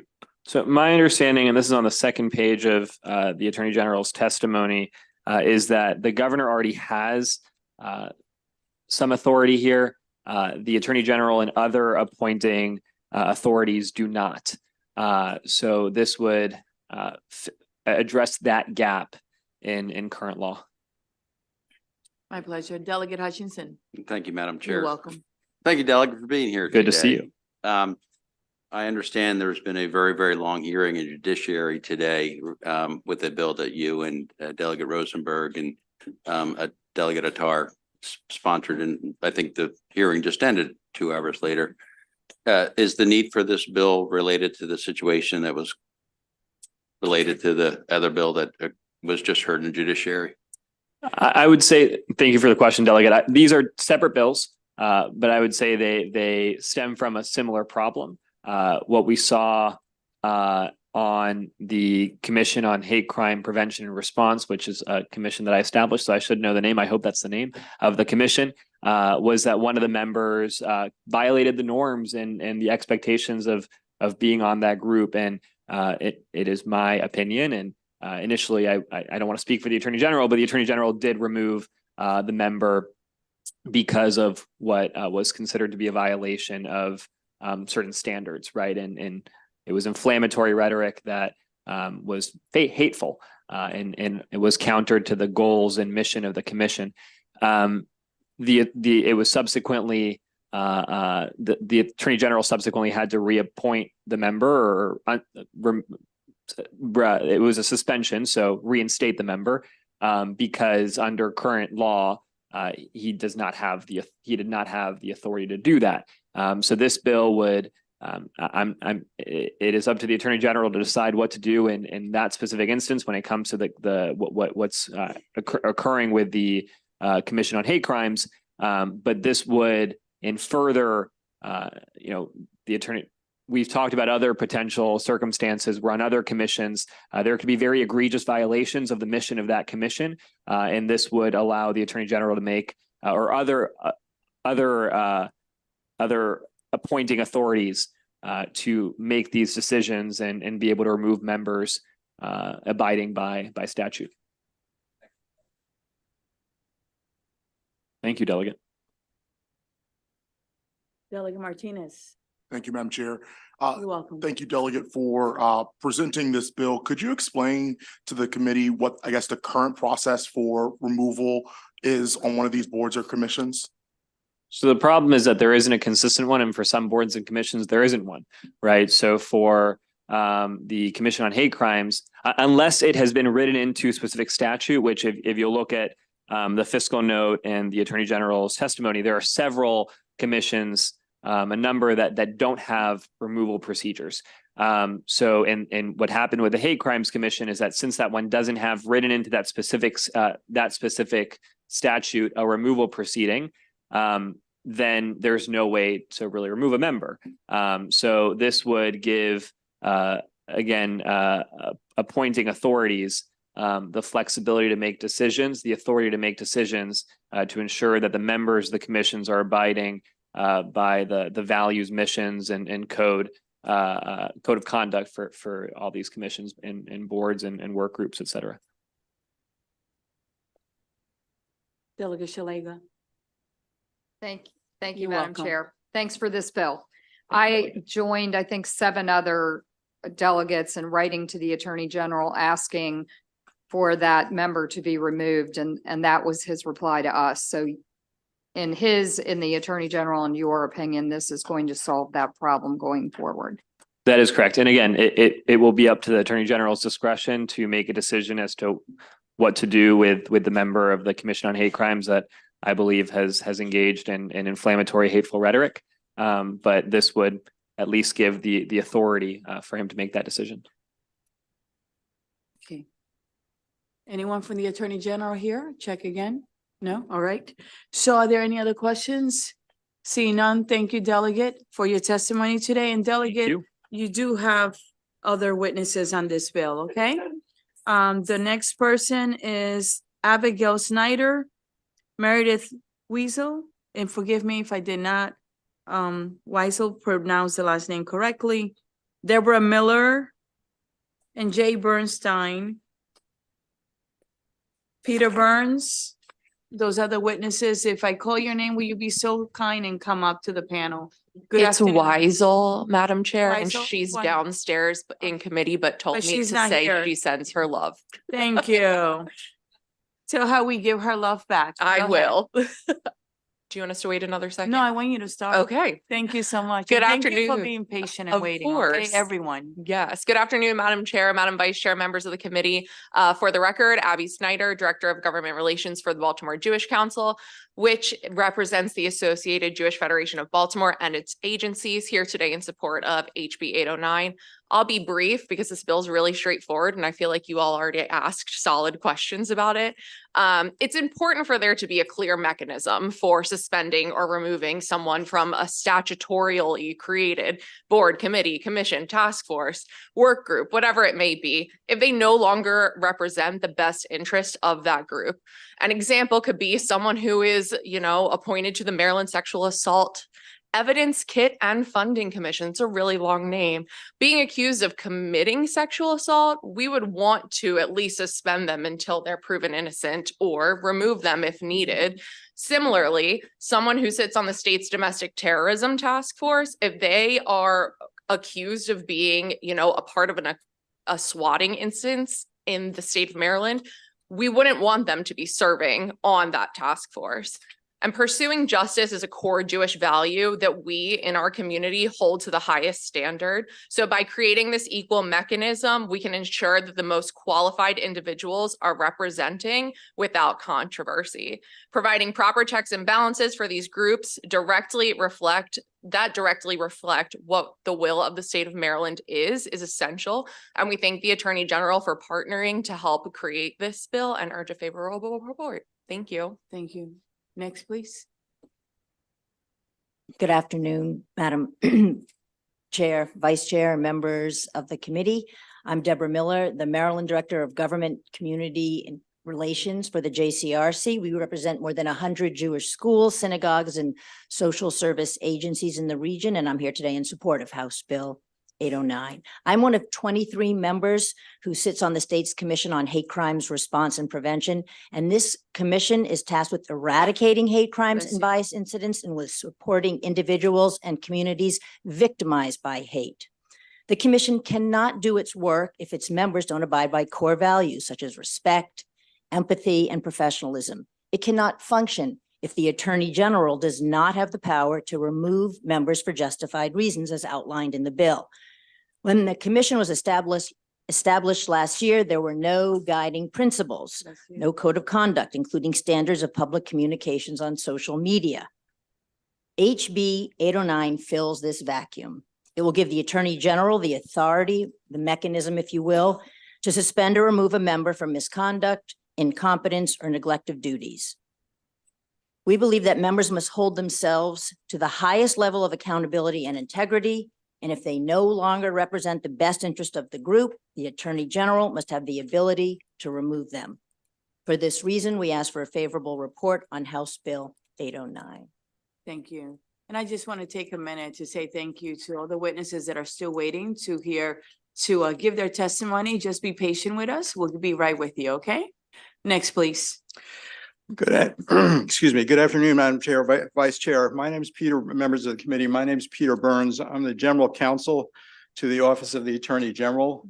And I am also the Attorney General's Chair Designee for the Commission on Hate Crime Response and Prevention. And the Attorney General supports this bill with amendments to provide much needed authority to the Attorney General and other appointing authorities to be able to suspend or remove members of boards and commissions. It happens to be the case that under the Maryland Constitution, the governor has authority for any appointment that the governor makes to remove or suspend a board or commission member for cause. But for the Attorney General and other appointing authorities, when the appointment is for a fixed term of years, there is no removal authority, even for the most egregious of circumstances. And this bill would fill the gap in the current law And so that removal authority would be available. It solves the problem by providing the statutory authority that doesn't exist under current law, but that is required. The one amendment that we think is needed is to address a little glitch in the way the bill is drafted, and that it speaks to the appointing authority talking to the chair of the board or commission before proceeding with a removal or suspension, but it does not specifically address what needs to be done if it's the chair of that board or commission who is the subject of the complaint about which removal is requiring removal. So that's just a little thing that needs to be addressed. With that change, we would, the Attorney General supports this bill and happy to answer any questions. Just make sure that the amendments are requested, that they're given to council, to the whole committee, and then, as you know, in this committee, people are invited to the subcommittees as well. There was another witness that just came in that we call. Yes, will you please come up? Yes. No, there's my board. Yes. Tell us your name and you can give us your testimony. Good afternoon. Thank you. My name is Jay Bernstein. I'm here to support 809 for one reason. It's intolerable for the state of Maryland to have arsonists running the fire department. And if you think that's not a problem that needs fixing, sadly it is. Right now, as we sit here, the functional equivalent of arsonists in the fire department exists on the Maryland Commission on Hate Crime Response and Prevention. The commission was set up with the best of intentions to battle hate. With the best of intentions, a wide variety of organizations were included on the commission, and with the best of intentions, the Muslim representative on the commission is the Council on Islamic American Relations. But it turns out that despite all those best of intentions, the individual representing CARE on the commission has no business being there. And why is that? It's perfectly legitimate for someone to oppose the policies of the state of Israel and to oppose what's happening in Gaza. But if you publicly say that the state of Israel and the Jewish state is comparable to Nazi Germany, if you publicly say that the murder of 1,200 people on October 7th was an uprising of oppressed people, you have a right to say that, you have a right to believe that, you have a right to promote it, you have no right to be on a commission that fights hate. So that's the problem, and that's why we need this particular bill. This is not solely a Jewish issue, it's not an Israel issue. It goes to the moral credibility and effectiveness of every single board or commission in the state. It's essential that there be a mechanism to exist to remove members who, for just cause, have disqualified themselves for serving on a commission. Had this statute existed, there would have been no excuse for the inaction of the AG in the case of Ms. Chaudhry, and he would have been forced to either remove her from the commission or explain why she deserved to remain. We all agree there should be no arsonists in the fire department. There should be no haters on a commission to prevent hate. There should be no bad actors on any state commission. And to ensure that, I urge the passage of HB 809. Thank you. And thank you for being with us today. I'm going to open it up for questions now. And thank you all for your testimony. Are there any questions for this panel? Delegate Rosenberg, followed by Olson, followed by Vice Chair Collison. Thank you, Madam Chair. Mr. Burns, does the AG's opinion speak to any First Amendment issues that are raised by someone being removed from a panel because of hateful speech?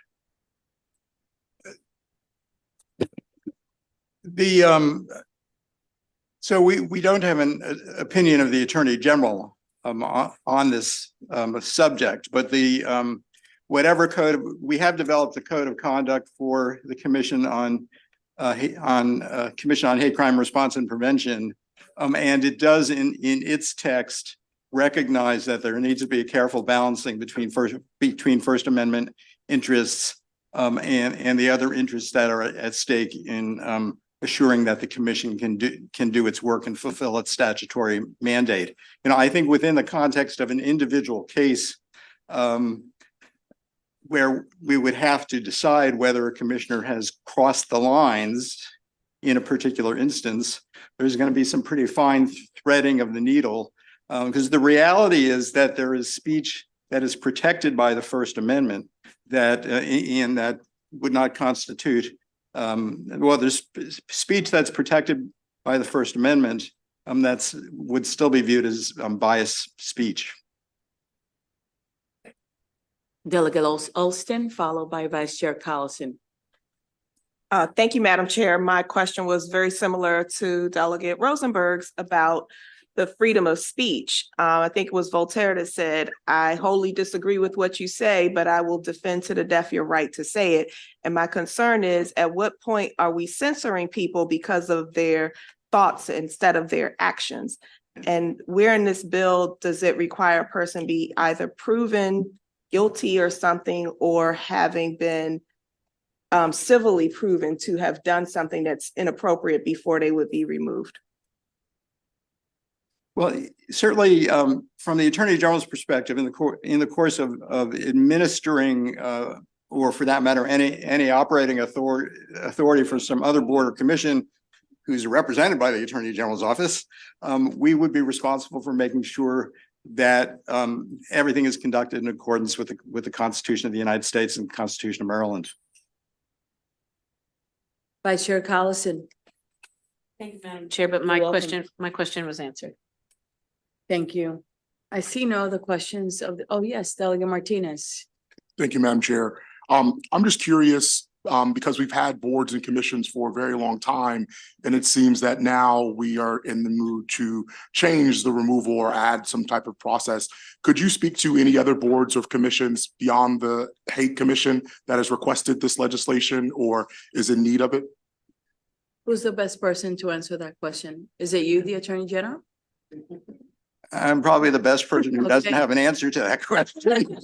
I could tell you that, I could tell you one thing, just emphasize one thing. There are certain provisions of Maryland's public ethics law that apply to members of boards and commissions, and defines them as public officials. And so, for example, there are responsibilities in terms of confidentiality and conflict of interest and misuse of prestige of office that apply equally to an employee of the state as to a member serving on a board or commission.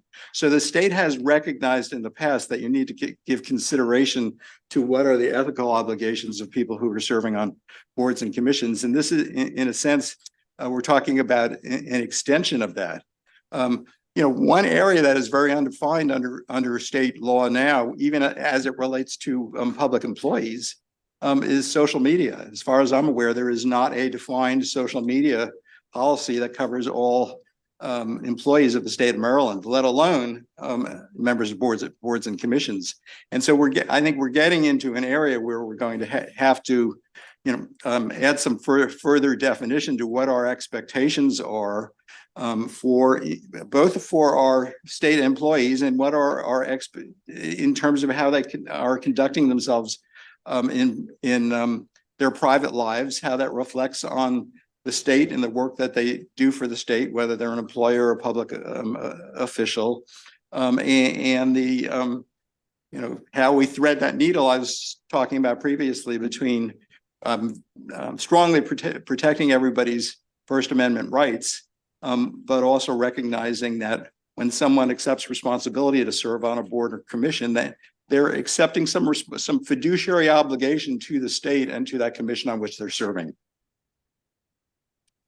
You have a follow-up? I do appreciate that. I just think similar to what Delegate Austin's line of questions is where's that line between censorship and free speech? And I think we need to be very careful about us treading that line. I do think there's some undefined areas, but I think we have a lot more massaging to do beyond this bill and making sure that we don't cross people's civil liberties. But thank you. Thank you. Delegate Shalega. Thank you, Madam Chair. Of course, we all treasure our First Amendment right of free speech. And you're right, it is a fine line. We have to make sure that we err on the side of our First Amendment. However, I think, not however, but because there's never a however to that. The question here would be whether someone on the commission could speak personally or as a member of the commission. Would you say that might be a distinction where someone could have a personal opinion, but then when, for instance, Ms. Chaudhry said, posted up a Nazi flag and said, "The moment you become what you hated most." And then she was brought to task on that, and she refused to remove that post. Is that where we're going? Where, like, as a member of the commission, as a personal citizen, it's objectionable, and we could have another conversation about what that means, but as a member of the Hate Crime Commission, her speech then reflects on the Hate Crime Commission. Is that where you're saying we're trying to thread the needle? That's an issue. When someone takes on a position on a board or commission, whether it's a Hate Crime Commission or some other commission, they are taking on fiduciary responsibility to the state of Maryland and to the commission on what they serve, and to uphold the mission of that commission and the purposes for which it is established. And so there are limits on their behavior on and off the commission. They cannot act in a way that is in derogation of those fiduciary responsibilities. Now, defining what that actually looks like with a given fact scenario, I mean, that's where the hard decisions are going to be. And if I might add, there very well might be a distinction between. We only allow one person to answer. And I apologize, because then we're gonna be here all day. So thank you for understanding the rules. I really appreciate it. I want to be as consistent as I can.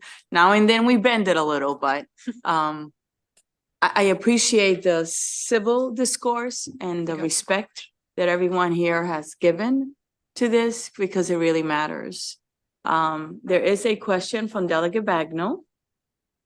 Thank you, Madam Chair. And I just want to clarify that we need a bill because unlike an employment arrangement, these are commissions that are created by statute. So we need a statutory change in order to give ourselves the ability to change membership if the membership no longer aligns with the mission of the commission. Isn't that so? Yes, the specific issue is when you have statutes creating commissions that establish a fixed term of years, 3 years, 4 years for a commission member, then the appointing authority, whether it's putting the governor aside, the appointing authority, whether it's the attorney general or whether it's the head of the secretary of the department of whatever, they don't have authority to remove anyone. I'll talk to you later. All right. Any other questions or concerns? I want to thank you while you were patient while we asked the questions, okay? And thank you for those that are waiting for their bill to be called. So thank you so much, okay? You have a blessed day. And this actually concludes the bill hearing on House Bill 809. We are now going to go to House Bill 851. And the sponsor panel for that one, Delegate Acevedo, is Ken Phelps, Reverend Kobe Little, and Hashim Jabbar. Will you please come up with a delegate? Because that is the sponsor panel. And that is House Bill 851, State Government Maryland Reparations Commission Establishment Maryland Repair Act. Good afternoon. Good afternoon, Madam Chair. And really quickly, a couple of folks that you mentioned on the panel, particularly from the Episcopal Diocese. It is Reverend Linda, who's with us, and unfortunately Kevin wasn't able to make it. And the representative from Racial Justice Now is also unable to make it, but did submit testimony in favor. So I just wanted to make sure we're helping you all to get home. The person that is not here now. So the person you mentioned for the Maryland Episcopal Diocese, it's Ken Reverend Phelps. Yes, it's Is not Reverend here, okay? Linda, instead of Kevin. Did she sign up? Yes. Yes. Linda, 1 second. I don't see you here. You're not signed up. Yeah. She's testified, when we introduced the bill last year. Yeah, but she's not signed up for this panel. I'm going to, look. I'm sorry, Chair. I'm going to allow it just because you're here right now, but this is the problem, is that then our staff, when you're done, you have to go next door, give them your information. They have to update everything, which is why we have the 2-day rule. You're not signed up, but I am going to allow it this time, okay? Who else is not here? And the name mentioned from Racial Justice Now. So it'll just be the three of us from Okay. the state conference NAACP All and right. the Episcopal Diocese. Wonderful. let's just get started, okay? All right. Thank you, Madam Chair and members of the committee. I'm gonna go for a record here to quickest sponsor testimony in this committee. I want to thank again the chair for her continued support of legislation around truth, reconciliation, the lynching commission, but also around reparations. This bill, the Maryland Repair Act, which is a reintroduction with some tweaks, some changes, et cetera, that we made based off of last year, would essentially create a commission to study reparations. It represents unfinished work. We have to get there. There are a lot of other states that are pretty much beating us to it. That I'm very happy to see that they're doing it, but it also speaks to, you know, just the work that we still need to do. So states like California, Illinois, and New York have all made strides on studying reparations. And I want to emphasize that because this bill in no way issues any cash, does anything whatsoever to any recipient. What it does is it studies the issue of reparation as it relates to the state of Maryland, and also provides recommendations on how we can move forward. I hope we can get there. I want to thank you all for your patience. It was good listening to the proceedings of this committee, and it's always good coming back to this committee to meet some of my favorite people in this General Assembly. And with that, I request a favorable report, and thank you so much. Okay, who will be next? Madam Chair, Vice Chair, thank you so much for allowing me to testify. I thought that I had, so obviously I need to correct Yeah, we don't, and we the have procedure, so thank you. that you have to sign up 2 days before. It's a very strict rule because it causes a lot of paperwork. Thank you. But I am going to allow it, but we don't do substitution. Thank you. But go ahead and give it to us and give me your name. And then when you're done, I ask you one favor, go next door, please. Absolutely. Thank you. Thank you. I'm here today on behalf of the Episcopal Church nationally and the Episcopal Diocese of Maryland. For decades, we have supported the issue of reparations.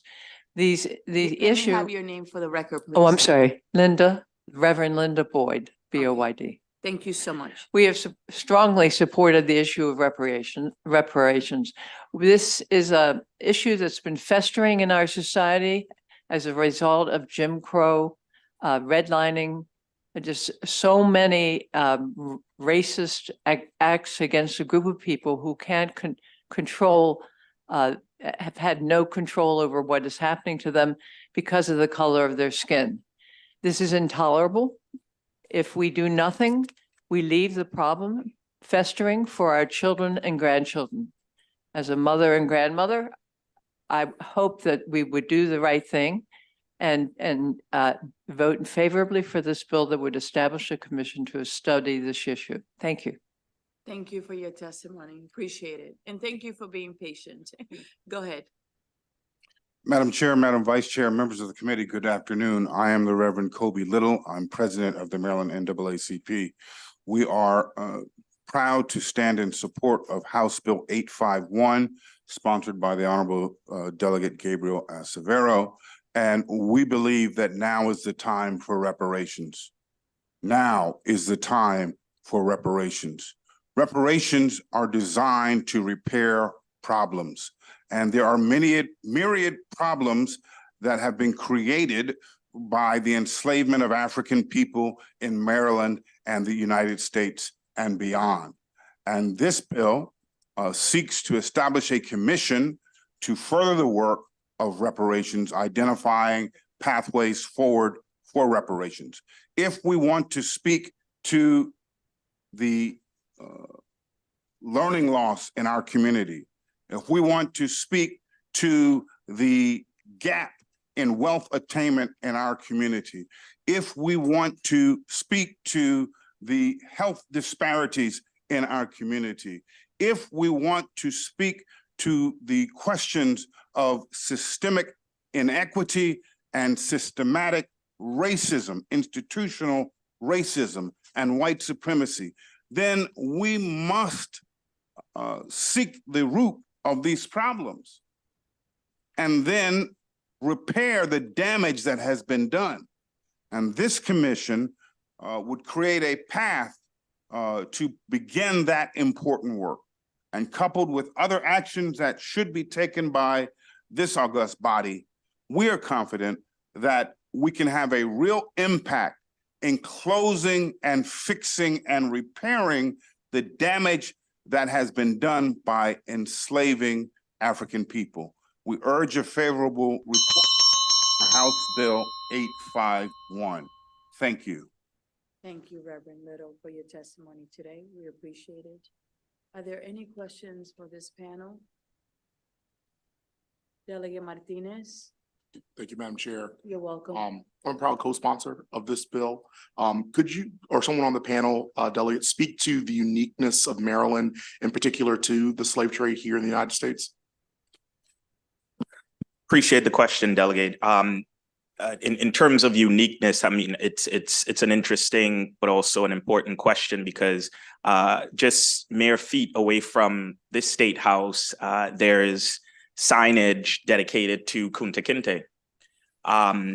But what and a good bit of folks that come to Annapolis or stay in Annapolis are aware of that history and that signage. But what we're not aware of and what we don't teach in public schools, and certainly not uniformly throughout our education system, is that the institution of chattel slavery started in Maryland. We provided the rest of the country with a blueprint. We provided the rest of the country with an example. And we provided the rest of the country with a reason to systematically and institutionally render African Americans not as second-class citizens, but as not human whatsoever. And this state house that we all serve in, the predecessor to that was the Maryland Colony Council. And in 1638, they passed what is known as the Doctrine of Exclusion of 1638 that effectively said, no person of African descent will benefit from the fruits of white society. It worked so well here in the state of Maryland that other states began adopting it like, look, well, worked in Maryland, it's working just the way it intended. Surely we can make it work here. And those changes that they made were later called what we know today as the slave codes. But it became the slave codes because Maryland provided that example with the Doctrine of Exclusion of 1638 that provided the rest of America with that a plan on how to do this. And so if there is any state really that should be leading on this, not California, not Illinois, not New York, albeit we do applaud their legislatures for acting, we got to do something. And we got to do it here. We got to do it soon. And we got to do it in a way that provides an example for the rest of the states who have not done this, as well as the federal government where HR 40 has been introduced, the Reparations Commission, and it hasn't passed as yet. But we have an opportunity to provide an example of what a framework to reparations look like and ensuring that we're centering the communities most impacted. I'm Black, but I'm from the Caribbean. I don't benefit from this bill, but I recognize that there are a lot of people in this state who are dealing with the inequities and the systemic oppression for centuries. And this is an acknowledgement of that history. This is an acknowledgement of their necessary sacrifices and the blood that was shed. And it's also a representation of the work that we still need to do. So thank you, Delegate, for that question. And Maryland is unique. We're only allowed one person. Oh, okay. Sorry Thank you, about Madam that. Chair. Thank you. Anyone else? All right. Seeing none, thank you so much for your testimony, okay? Appreciate it. Next, we have Candace Grant, Stephanie Franklin, Hashim Javar, Sandra Hoskin, Ali. Will you be so kind and come up? Okay, thank you. Cherie Ahmed, Lawan Strabling. Okay, those are both virtual, okay. 3 virtual ones, all right. It's good. Madam Chair, we are the American descendants of slavery. If you can have a seat and tell me your name. Yes. And then start your testimony, please. Yes, Thank I you just so wanted to much. get clarification from Yes. the committee first. So Yes. my name is Stephanie Franklin, and we are the American Descendants of Slavery Advocacy Foundation, Maryland chapter. And as you see, we have several persons here today to testify. And for efficiency, we wanted to testify together. I don't know if you need to verify the names that were already called. So you're Stephanie Franklin. I'm Stephanie Franklin. Who's Candace Grant? I'm Candace Grant. All right. That's you, Candace Grant? Yes, All right. Sandra, all right. Cherie? Yes. All right, and Lawan? No, this is Tony Okay. Pierce. Tony Pierce, sorry. Is she here? On the top. Okay, wonderful. So I have you all here, so you can testify together. Okay, thank you Okay? very much. Good afternoon, chairs, committee, and sponsors of House Bill 851. My name is Stephanie Franklin, and I am the co-chair of the policy research team for the American Descendants of Slavery Advocacy Foundation's Maryland chapter and a Baltimore County resident of District 10. We support the establishment of a Maryland Reparations Commission for the limited purpose of data disaggregation, collection, analysis, and reporting by state and county agencies within the Black African-American racial category. Inclusion of 2 representatives from the ADOS Maryland chapter on the Reparations Commission, inclusion of 1 individual from 2 families who descend from an enslaved person in Maryland, inclusion of an economist on the commission to calculate unpaid wages for the enslaved in Maryland, and establishing a governor's commission on ADOS affairs and appointing 2 members from the ADOS Maryland chapter on the governor's commission. We believe that a federal reparations program is necessary to absorb the costs of enslavement and its legacy enshrined in the disparities that we see across economic, social, and political categories, amplified by centuries-long structural racism and lineage-specific injustices impacting ADOS. State governments cannot absorb the estimated $20 trillion cost of redress owed. However, we believe that state and/or local reparations commissions can aid in 2 ways. By establishing a commission that includes our amendments with an emphasis on data disaggregation by state and county agencies within the Black African-American racial category, that includes ADOS as a specific ethnic identity to help provide an accurate picture for recommendations and redress, and push the federal government to establish a reparations commission that moves beyond the study and produces material benefits for ADOS. We urge you to issue a favorable report with amendments to House Bill 851. Thank you, sponsors, for the bill, and for chairs in the committee for your time.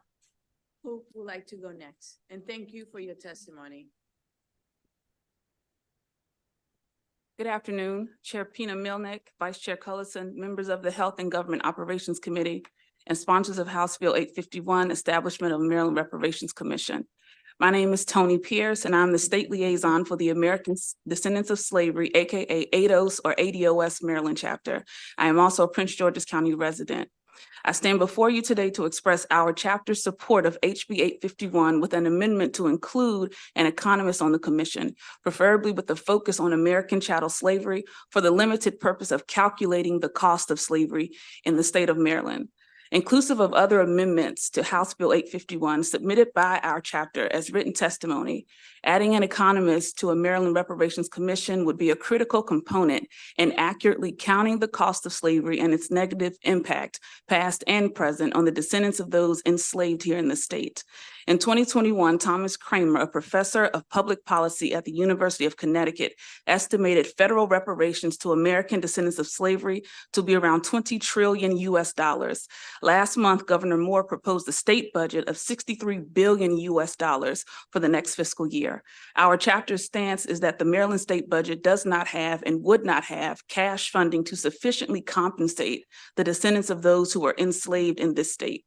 An economist would have the expertise to execute such a calculus that would help undergird the reality and reveal to this legislative body and Marylanders in general the budgetary limitations for this overdue recompense to Maryland slave descendants.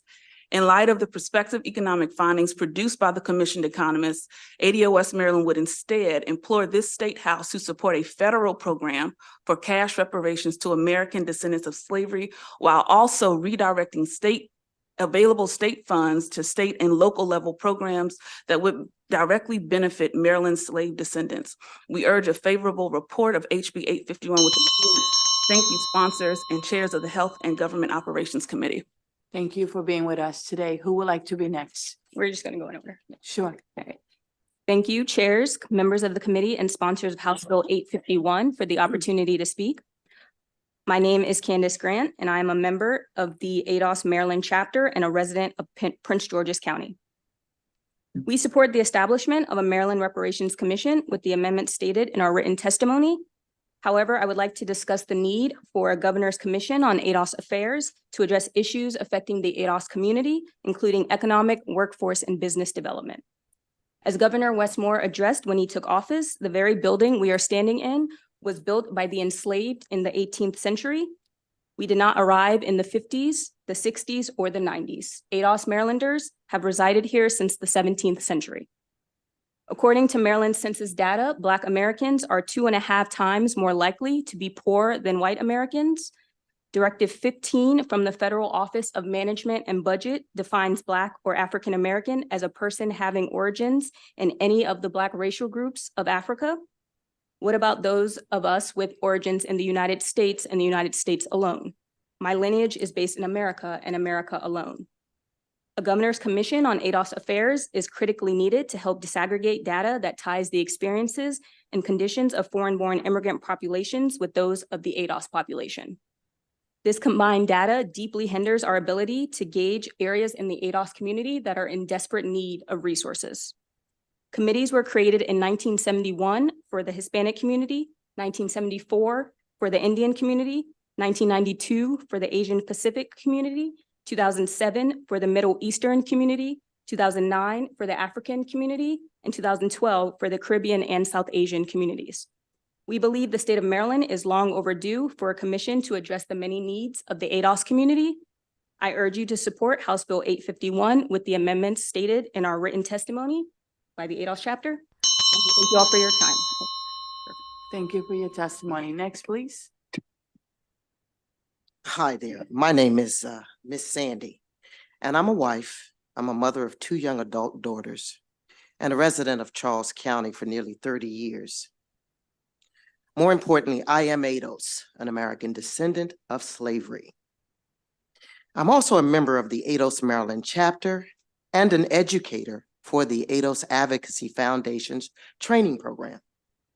Now, with regards to HB 851, we do support that bill, but there has to be acceptance of the amendments that have already been submitted as written testimony by the ADOS Maryland chapter.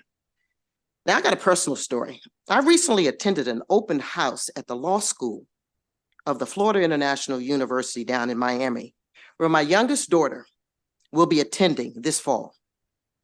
I spoke with the dean of the law school, and during our conversation, he asked me about ADOS. And then he transitioned and started talking about people of color, as if they were one and the same. And I quickly and politely interrupted him. And I said, this is a way of erasing us. We can't talk about people of color and ADOS at the same time. We're different and we're distinct. We've got a long lineage of history in this country that most people cannot relate to that just got here. Then I asked him for money and housing for my daughter, with the knowledge and the lived experience that Black Americans, their households have about $6 trillion of wealth compared to our white counterparts. They have about $130 trillion, according to the Federal Reserve data. To which he responded, we're working on that, Miss Sandy. And to the committee, I would ask the same of you, as I did that dean. Specify us. We're specific. Thank you so much. Thank you. Next, please.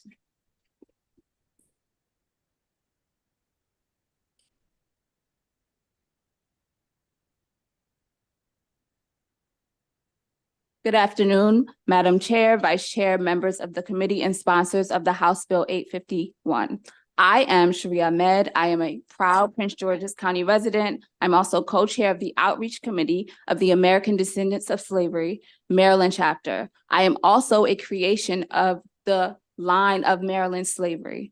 Since 1780, my family has been rooted in the state of Maryland as slaves and later sharecroppers who picked tobacco, as laborers, farmers, clergy, domestic workers, and carpenters in Southern Maryland. I support the creation of a Maryland Reparations Committee. However, there are several amendments that need to be added in order to make the bill the most effective for those descendants of us today, as well as our progeny of the future. One such amendment includes data disaggregation, collection, analysis, and reporting by state and county agencies within the Black and African American racial category. As an educator, I can speak specifically to the importance of disaggregating data for K-12 students who are descendants of chattel slavery in America. According to the U.S. Department of Education, 84% of Black students lack proficiency in mathematics, and 85% of Black students lack proficiency in reading skills. That statistic is shocking, but it's also flat because we can't disaggregate which of those students descend from slavery, which of those students are Black immigrants who don't, with all due respect, share our same history, family structure, wealth, and don't have the documented inequities in education as we do.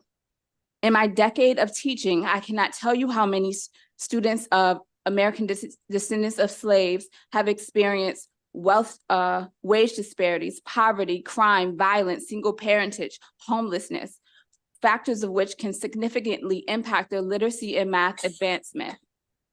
Those socioeconomic and subsequent academic challenges that those students face are not an inclusive racial or ethnic minority problem just because they are Black, but it is overwhelmingly the distinct story of generations of American descendants of slavery. We recommend you to support House Bill 851 with the amendments that were submitted through written testimony by the ADOS Maryland chapter. Thank you, sponsors of the bill, and thank you, chairs, for the opportunity to speak. And thank you very much for being with us today. I am now going to open it up for questions. Thank you for your patience. Are there any questions for this panelist? Okay, seeing none, thank you very much for submitting your amendments. The committee has them, and I appreciate your time and your efforts. Thank you so much. Thank you. You're most welcome. Next, we do have 3 virtual witnesses for this bill, so let's call them up. Will you be so kind and bring them in, please?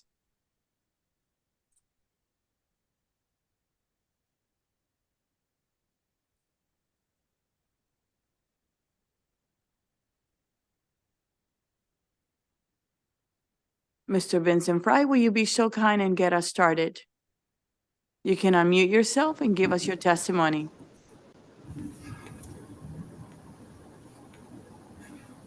Go ahead. Can you hear me? Yes, can you hear me? Yes, I can. We can. You can get started. Okay. Good afternoon, Chair Pena-Melnick, Vice Chair Collison, distinguished members of the committee, and sponsors of this House Bill 851. My name is Vincent Fry, and I live in Silver Spring, District 20. I am a member of the American Descendants of Slavery, ADOS, Advocacy Foundation, Maryland chapter.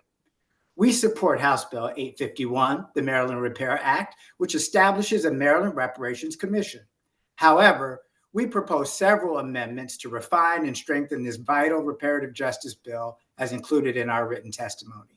In particular, racial and lineage-based data must be disaggregated to clearly identify the unique ongoing harm caused by slavery and its aftermath, which specifically impacts American descendants of slavery, ADOS. Additionally, reparations must be defined in a way that is consistent with the historical precedent. For example, cases like the Japanese Americans and Holocaust survivors demonstrate that reparations are designed to directly address severe targeted harm against a specific group. On a personal note, I work a physically demanding minimum wage job. And like many Marylanders, I struggle with housing and education costs. At the same time, I also bear the 400-year legacy of slavery, Jim Crow, and accrued disadvantage, a burden uniquely borne by ADOS. General housing and education policies, while beneficial, don't constitute reparations. Consequently, the first step to getting this right is using the correct data, and that begins with disaggregation. The second step is to define reparations in a way most people understand it, and that is as a remedy for specific and severe harm perpetrated against a specific group and not as a vehicle to advance general policy. Given that, we urge you to support HB 851 with the amendments submitted as written testimony by ADOS Maryland, and we thank the sponsors of the bill and chairs for the opportunity to speak. Thank you for being with us, Mr. Fry. We're going to ask questions after the witnesses that are testifying virtually provide their testimony. Mr. Michael Johnson, good afternoon, sir. Will you be so kind and give us your testimony? Mr. Michael Johnson, we can't hear you. Mr. Johnson, can you give us your testimony? Mr. Johnson, maybe the earpiece is not working. Can you send him a message, please? And if you cannot. Mr. Johnson, can you give us your testimony, please? I can't hear you. You have to take those off. Can you try to take them off and see if you can give us your testimony and we can hear you? Sometimes they don't work. Can you hear me now? Yes. Good afternoon. Greetings, Thank Chair you for taking them off.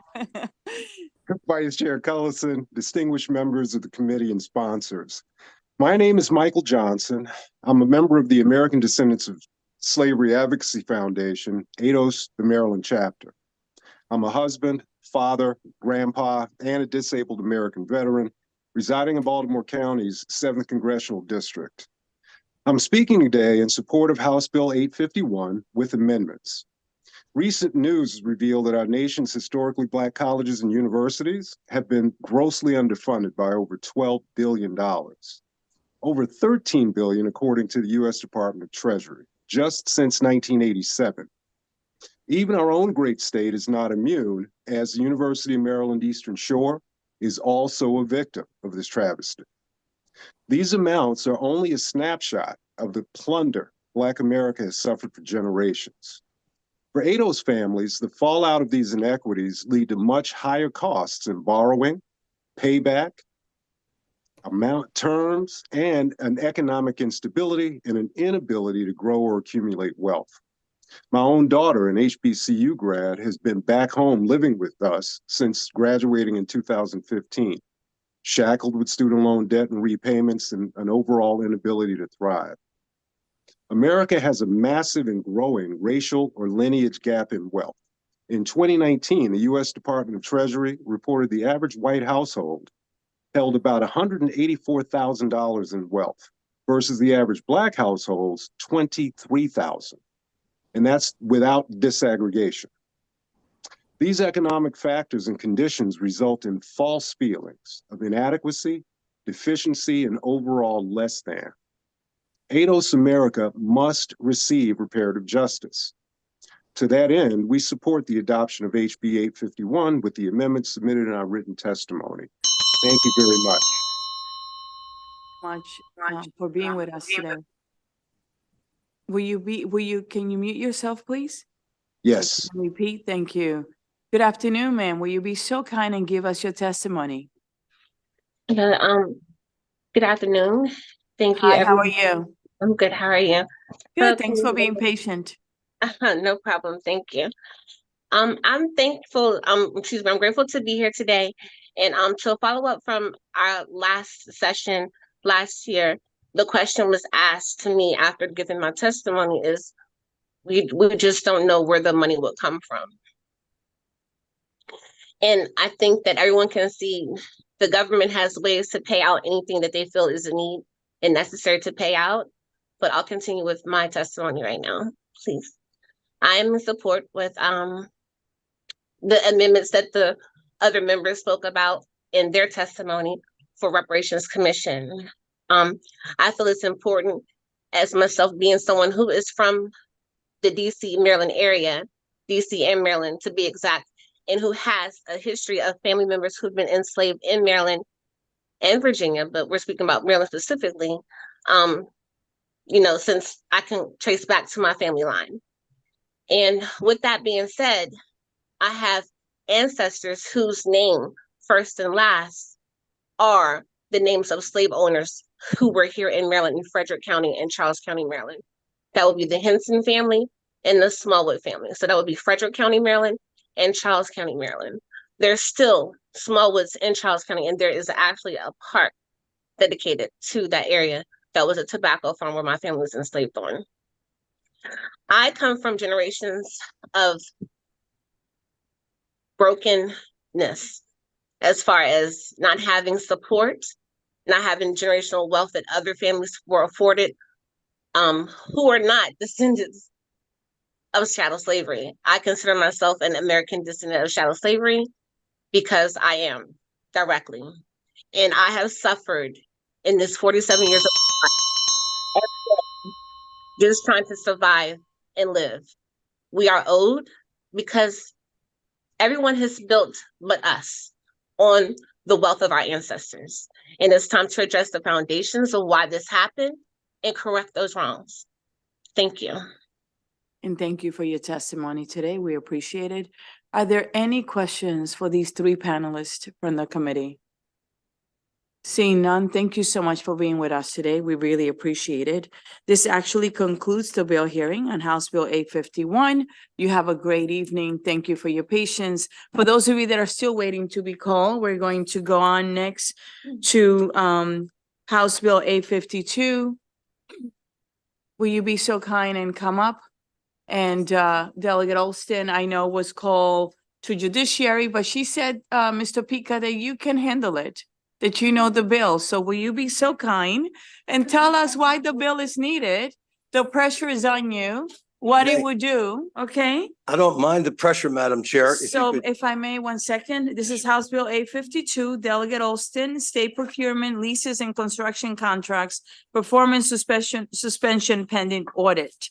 Will you be so kind and give us the testimony? Do I have her unlimited time? Actually, you know what? Since she's not here and you are giving the testimony, you can go ahead and give the testimony. Thank you. I won't be long, Madam Chair. My name Okay. is John Pica, and I'm here on behalf of Royal Farm Stores. Mr. Kemp could not make it today. So we're here. We have amendments on the bill that Delegate Austin has in her possession. We're going to change the shall to may and make this permissive. And it only will apply to fraud. So on page 2, on lines 20, 21, and 22, we're going to strike waste or abuse. So let me give you a little bit of history, Madam Chair. There was a very, very large contract that was issued as a procurement from the Maryland Aviation Administration. It was for gas stations and a large convenience store on airport property. The Maryland Aviation, there were 4 bidders. PMG, a company owned by a gentleman from India, Sheets, Royal Farms, and Wawa. There was a requirement, a federal requirement, that the Aviation Administration stated could not be waived. It stated that it had to have 25% participation by disadvantaged business enterprises. Sheets, Wawa, and Royal Farms were all disqualified because they could not meet that requirement. And the bid went to PMG. At the Board of Public Works, the Maryland Aviation Administration answered questions from the Comptroller Francho and Governor Hogan. They wanted to know why there was only one bidder.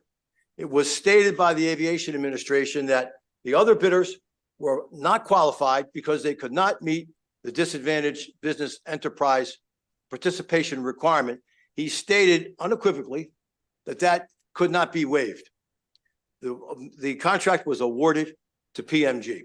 Shortly thereafter, the Aviation Administration waived the requirement, which they stated they could not waive, and PMG gave much of that contract as a subcontract to Sheets, leaving Wawa and Sheets as disqualified.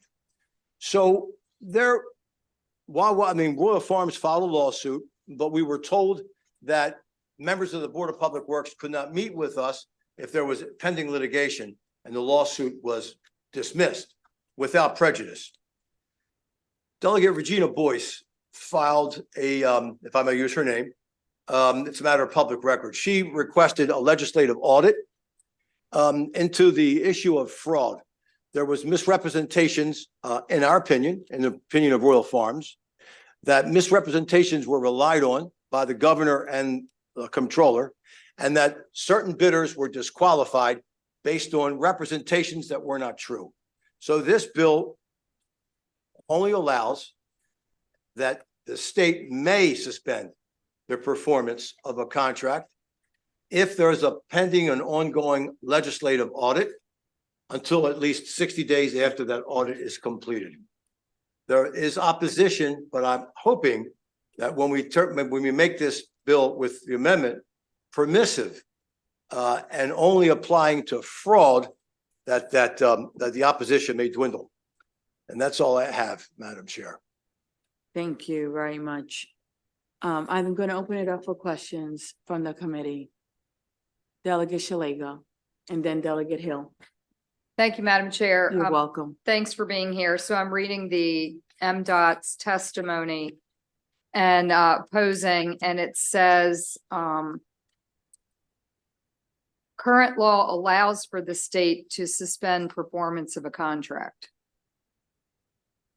In certain conditions, I don't know that the Aviation Administration wouldn't suspend it, I don't think, because they're the ones that issued it. So there are ways that you can hold up a contract, either by protesting the bid or by appealing a protest if you lose to the Maryland Board of Contract Appeals. But it was too late to do anything because time had passed by the time the other bidders learned that they had given this contract to Sheets. So they were barred by any statute of limitations. So how long did it take? I'm sorry. It's okay. One more. Thank you. How long did it take from the time? So it sounds like aviation approved the one contract. And then if I'm hearing you correctly, then that main contractor subbed out to Sheets and that whole contract did not meet the 25%? No. Well, Sheets stated unequivocally that they could not meet the 25%, just like Wawa could not and Royal Farms could not. So how could you not take it to contract appeals, the board? And it was too late. So there's a timeline of. Yes, I don't know exactly how much time passed. Okay. This contract was awarded over 2 years ago. Okay. And nothing has happened. No one has performed any work under this contract yet. And it's a mystery to us why they haven't. And I mean, I can't even give a conjecture or a guess why no one's performed any of the work. And which facility is this at? It's on airport property. I don't have the exact address. So BWI, not Martin States also. It's a Thurgood Marshall BWI. Okay, thank you. Yes. You're welcome. Delegate Hill. Thank you. You're welcome. Chair, and thank you, Mr. Pika. So I see the change that you're offering in the amendment to make it a may instead of a shall. Further on, it says a suspension made under this subsection shall end 60 days. And I guess I'm getting a sense, are you saying that it can't end sooner? For instance, if there's a finding that there is no fraud or abuse, does the department have the authority to end the suspension sooner? And would you be open to that because this seems like it has to last at least 60 days? And if there's a reason, yeah. Okay, I didn't hear the last part. So would you be open to a change that says a suspension made under the subsection shall end no later than 60, or something that allows for the department to end it sooner if it feels that there's no reason for suspension to continue? I don't have any problem with that. I mean, the goal here is to, and my client would not necessarily get this contract. They would have to bid among other bidders. All this would do was rebid the contract and treat everyone equitably and fairly. Thank you. Any other questions? will you be so kind and have the delegate and yourself meet with the unfavorables and tell them what your amendment to. is? And see if you can work it out or the language that was suggested by Delegate Hill. And if you do so, make sure you request the amendment, give it to the council and the whole committee. Will they be testifying today? No, they Unfavorable? actually only gave written Okay. testimony. I have that testimony and Delegate Austin's office. I'll work with their office to reach out to those individuals. Sounds wonderful. Thank you. And she has access to the whole file, so you'll know. Okay? As well. Thank you very much. Thank you. So this actually concludes the bill hearing on House Bill 852. Next, we have Delegate Olston again, House Bill 759. Is Frank Boston here? George Talley, will you come up, please? And there's also Mark Feinroth. Will you come up, please? And I need you to present the bill. Are you able to, George? Unlike Mr. Pika, I've never done that before, but I could try. Tell us what the bill does. Yes, ma'am. Why do we need the bill? Why are you supporting the bill? And I won't time you since you're giving her testimony. She's in another committee. Go ahead. Thank And I you. did get her permission for all of Okay. you that are looking at me. All right, are you supposed to give the testimony? Okay, then great. I did not know that. Go ahead. There you go. So sorry, you have only 2 minutes. Only 2 minutes. George. Go ahead. I Give talked us, myself out of it. all right, tell us who you are. No worries. and, Hi, Chairwoman, Vice Chair, members of the HGO Committee. My name is Jesus Abalde. I'm Delegate Alston's legislative aide. Unfortunately, Delegate Alston is downstairs in Judiciary. You know how that goes. So I will take her place. Whatever I don't explain properly, my esteemed sponsor panel can explain for you. So HB 759 essentially is a legislation that requires nurse practitioners to inform patients and prospective new patients that the nurse does not maintain malpractice insurance or has lapsed coverage. Currently, there is no requirement in the law that these advanced practice registered nurses carry professional liability insurance, also known as malpractice insurance, but this legislation does not alter that requirement. In a sense, there's no added cost for patients and healthcare consumers. Particularly in the field of nurse midwives, where new patients may plan weeks or months in advance for home birth, the disclosure will allow for a fully informed healthcare decision where the consumer may evaluate the malpractice disclosure for themselves. That is all I have currently, so I will just lead it to my esteemed panel. Thank you. All right. Thank you for your testimony. We appreciate it. And thank you, Delegate Kerr, for looking out. Thank All you, right, Delegate Kerr. George, we're back to you. Thank you very much. Good afternoon, Madam Chair, Madam Vice Good Chair, afternoon. and members of the Health and Government Operations Committee. I'm pleased to be here before you and offer testimony in support of this bill. 7 years ago, this committee and the Finance Committee passed a law that said that physicians who practice without liability insurance had a responsibility to notify or post a notice and make disclosure that they don't have insurance, so that patients would be informed at or about the time that they're getting care. At that time, 7 years ago, advanced practice nurses typically practiced with collaborating agreements or under the supervision of physicians. That is no longer the case. There are advanced practice nurses, including nurse practitioners in the family field, that practice independently, and that's good. And many of them have insurance, which is also good, but there are a few who don't.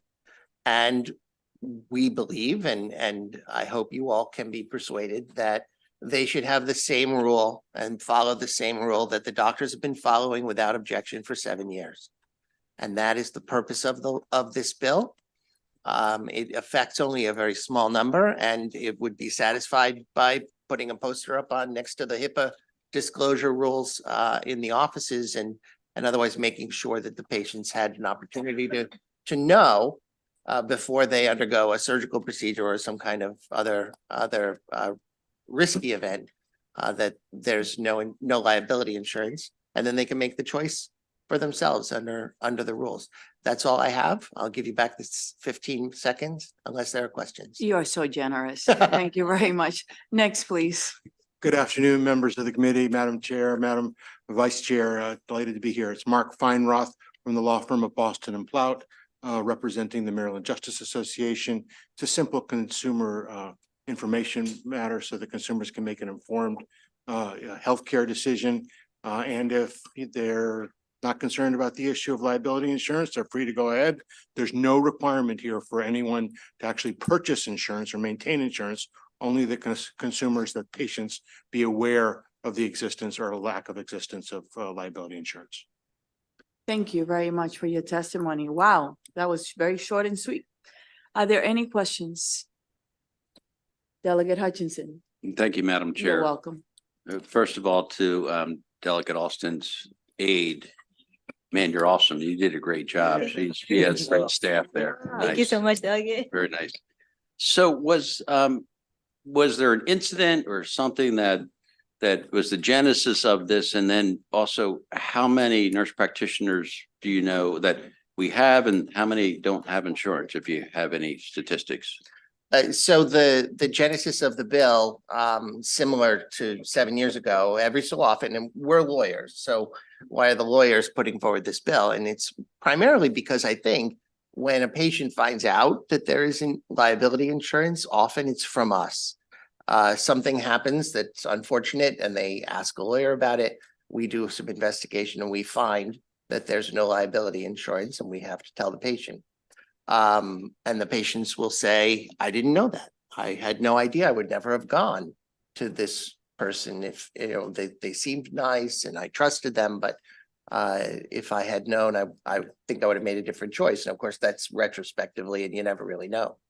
But that happens. I've had it happen in my practice. I know other lawyers who have had it happen in their practices.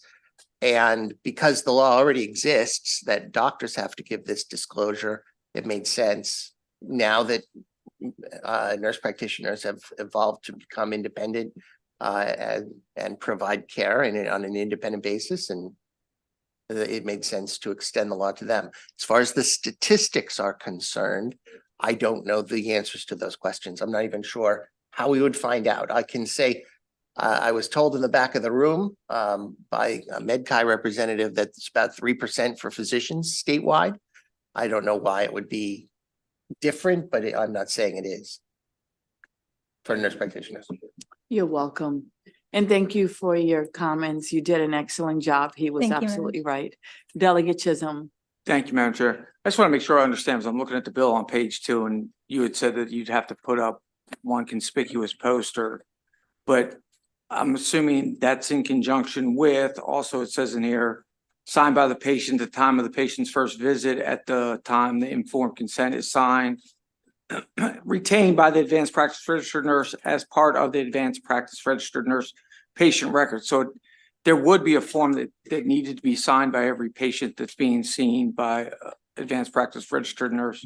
Yes, and all of those requirements are taken directly from the bill that passed 7 years ago. Okay, just one. Thank you, Madam Chair. You're welcome. Any other questions for this panel? Seeing none, thank you all for your testimony. We really appreciate it. This actually concludes the bill hearing on House Bill 759. Great job. Next, we are on to the last bill of the day, which is House Bill 806. Delegate Kerr, Physician Assistants Revisions, Physician Assistant Modernization Act of 2024. Will you please bring with you Robin Elliott, Jennifer Grover, Vince Lewis, and Sherry Hendricks? Thank you very much. Good afternoon, Delegate. Thank you for being patient as we had to make some adjustments with the calendar. We were last on the list anyway. We are happy to be the final bill of the day. Madam Chair, Madam Vice Chair, fellow members of Health and Government Operations, I am Delegate Ken Kerr, today here presenting House Bill 806, Physician's Assistants Revisions. So physician's assistants, also known as PAs, are licensed clinicians who practice medicine in all medical specialties and settings. They're trusted, rigorously educated, trained healthcare professionals dedicated to expanding access to care and transforming health and wellness through the patient-centered team-based medical practice. Established in 1967 due to a shortage of primary care physicians, the PA profession currently has more than 168,000 practitioners in the United States, engaging more than 500 million patient interactions a year. Maryland is the proud home to 4 fully accredited PA programs, and in Baltimore, Frostburg, Towson, Southern Maryland, University of Maryland, Eastern Shore. Comprehensive graduate level education programs prepare PAs for careers in medicine and a team-based approach to providing high-quality patient-centered medical care. The broad generalist medical education that PAs receive makes them professionally unique and flexible and able to adapt to the evolving needs of the U.S. healthcare system. Additionally, the PA schools understand the need for specific training in clinical and surgical areas and include procedures for specialty training, subspecialty training in their education. The intensive PA curriculum is modeled on that used in medical schools, and PA students have the same clinical rotations as medical students. As we know, the U.S. healthcare delivery system is undergoing dramatic transformation. The team-based care is a new standard. In fact, growing interest in team-based care has led to the study of high-functioning teams and their positive impact on outcomes, costs, efficiencies, and provider burnout. As pressures mount to meet the triple aim of improving the experience of care, improving the health of populations, and reducing costs, support for team-based care is now the expected standard. This bill seeks to improve all of those areas. I will now turn it over to Robin Elliott to explain specifically what the bill does. Thank you. Good afternoon. Good afternoon. My reach is not very far. You are doing just fine. So Robin Elliott here today on behalf of the Maryland Academy of Physician Assistants. We're very excited about this bill. We know that you have heard it before. And I wanted to first start off by letting you know that we've been working very, very hard with all the stakeholders. And we're this close to working things out. And I want to thank all the people behind us who are favorable with the amendment for working with us. In short, this bill is 30 pages, so I'm not going to describe all of it to you. But the primary thing is there is something called an advanced duty review. This means that before the PA can practice perhaps much of what they've been hired to do, that the Board of Physicians has to do a review, and that can take anywhere from 1 to 3 months. And this delay really makes it very difficult for PAs to work in federally qualified health centers, local health departments, small primary care practices. So the real challenge is that PAs are not really working in primary care, and that's where we need them. So what this bill does is it realigns the way that PAs, their practices are regulated so that we can allow PAs to practice in those settings, those primary care settings, those community settings, as opposed to now, as you're going to hear from the panel, they're primarily practicing in hospital-based settings. So with that, we thank the committee and look forward to, we think this is the year for the bill. Thank you. Thank you. Next, please. Hello, thank you. Chair Pena-Melnick and Vice Chair Delegate Collison and distinguished members. I'm Jennifer Grover.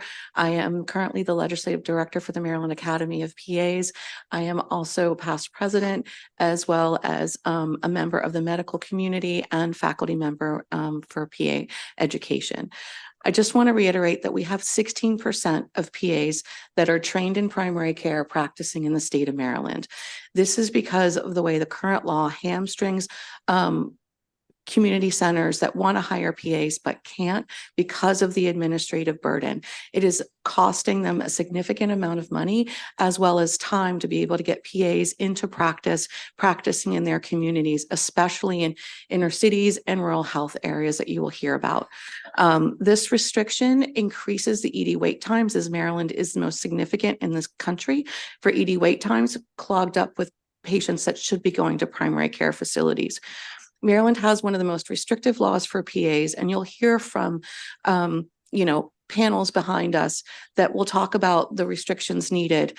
I can tell you that there's been study after study that shows that there is no difference in medical malpractice between PAs that practice in a restrictive environment that limits access and those that have a more favorable PA practice in other surrounding states, including Delaware, West Virginia, DC, Virginia, that we're all in competition with for healthcare providers. And so we're training our PAs and they're leaving the state and not practicing in our communities because of the unfavorable way the laws are written. So now is the time for us to really make a difference. This is our third year presenting this, and we know that this is the time to get this through and help Maryland become the leading area in medical health care that we can be. Thank you for your work and your testimony. Next, please. Madam Chair and members of the HGO Committee, my name is Sherry Hendricks. I'm a physician assistant here in support of House Bill 806. I'm the Assistant Dean of Physician Assistant Education and the Program Director of the PA program in Maryland's largest public university. I was thrilled when the state provided extra funding to my program to produce more PAs, with the desire to keep them in Maryland upon graduation as the state faces the tremendous healthcare provider shortage. With the generosity of the state, I've grown our program to an additional 50%, that's a 50%, to accept 60 students annually rather than our 40. The problem is, once my students graduate, it takes months, sometimes up to 6 months, dealing with the frustrating red tape to attain license to practice as a PA in Maryland because of the current law. We PAs feel hamstrung. Many of my graduates who desired to practice medicine here quickly get their licenses in neighboring states and in the District of Columbia, where this problem does not exist. I know how this law also adversely affects the Board of Physicians. I was the secretary of the PAC, or the Physician Assistant Advisory Committee, for 3 years.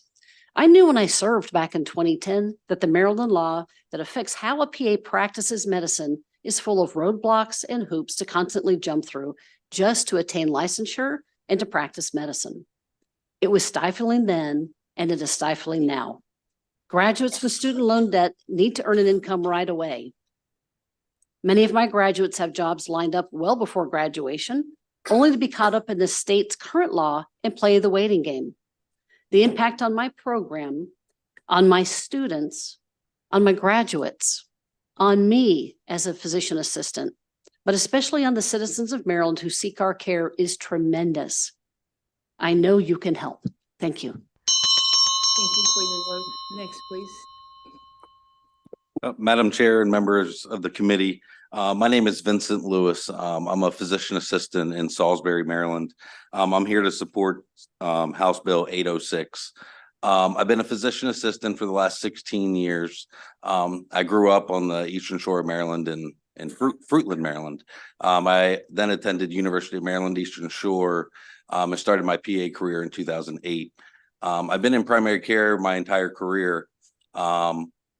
6.5 years ago, I had an idea that I wanted to try something new.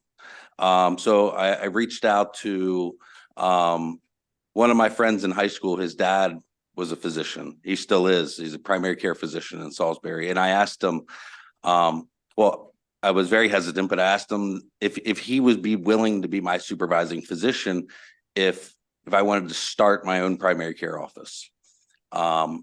Now, this is the same physician that I reached out to when I was a senior in high school for advice about being a PA. He was the medical director of the PA program at UMBS at the time, and wrote my letter of recommendation to get me into college. So without a doubt, he told me he would do anything in his power to help me. So I was able to open up a primary care office that I still run today. Now my supervising physician currently is 70. He's getting ready to be 70 years old. My fear is my practice currently has over 2,000 patients, and if he would become ill, you know, want to retire and be out of medicine, all of my patients would be in a little bit of a situation. There is a very big physician shortage on the Eastern Shore. I would then be required to find a new supervising physician immediately, then go through the credentialing process with insurance companies, which could take another 3+ months, which at that point, you know, that's kind of a crisis situation with my office and his office, that I think this bill and this committee can fix and help prevent going forward. Thank you. And thank you for your work and your service in the state of Maryland. Are there any questions for this panel? Delegate Hutchinson. Thank you, Madam You're Chair. welcome. And guess this goes to Delegate Kerr. One, thank you for staying on top of this and on top of this, because I do represent the Eastern Shore, and this will be great for getting more providers to the Eastern Shore and to my constituents. And I guess I see everybody's favorable with amendments. And so I guess we'll hear the next come up, but I just want to hear before you get off of here, how do you feel? How do you feel about those with amendments? And are we really that close? Yeah, we're really that close. We have been working on this as this is the third year we've introduced it. The first year we knew the bill wasn't ready, so we withdrew it. Last year, we worked on it quite a bit. We knew we could get some things through last year, but we decided let's not put a substandard product through. Let's give it another year. Let's all really dedicate ourselves to working on this over the interim and getting it right. It's a big, complicated bill, 30 pages. So we're just inches apart on a couple of different areas. As you'll hear from the favorable with amendments, we have some things to work out with anesthesiology, with radiology, and with advanced duties and how they're recorded with the Board of Physicians. I think now that the hearing date has come, we realize that the clock is running out and there will be a greater sense of urgency. And I think that we will button this up very quickly. But I do want to thank all of the stakeholders for being so thoughtful and serious and committed to getting this done this year. You're welcome. Any other questions? Delegate Shaleka. Thank you, Madam You're Chair. welcome. There is one unfavorable and they're not testifying. You said you have addressed that as well. Are you talking about the mental health? Yes. the Yeah, mental health. Psychiatric Society. We've met with everyone who approached us with concerns about the bill. Mental health never reached out to us. This is the first we've heard from them. And the bill is silent on mental health. Okay. Thank you. You're welcome. Any other questions?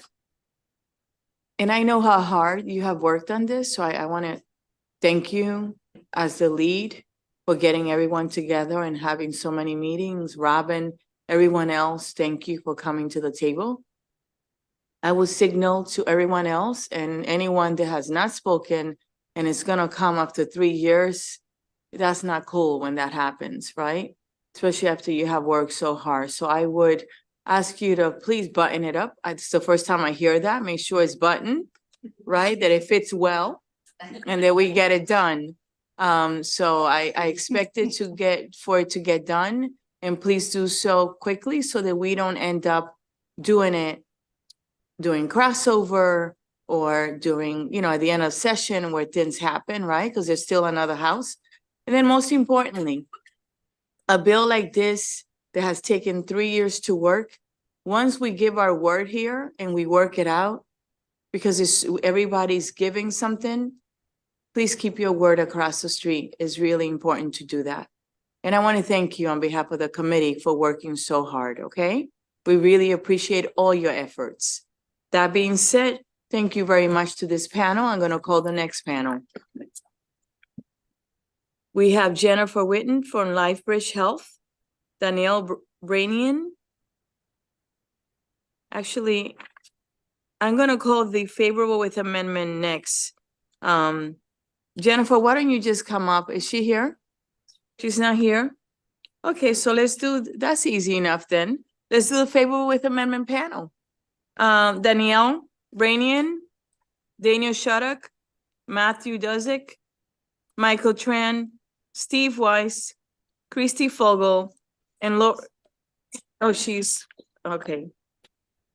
The other two are virtual, you're right, thank you. All right, good afternoon.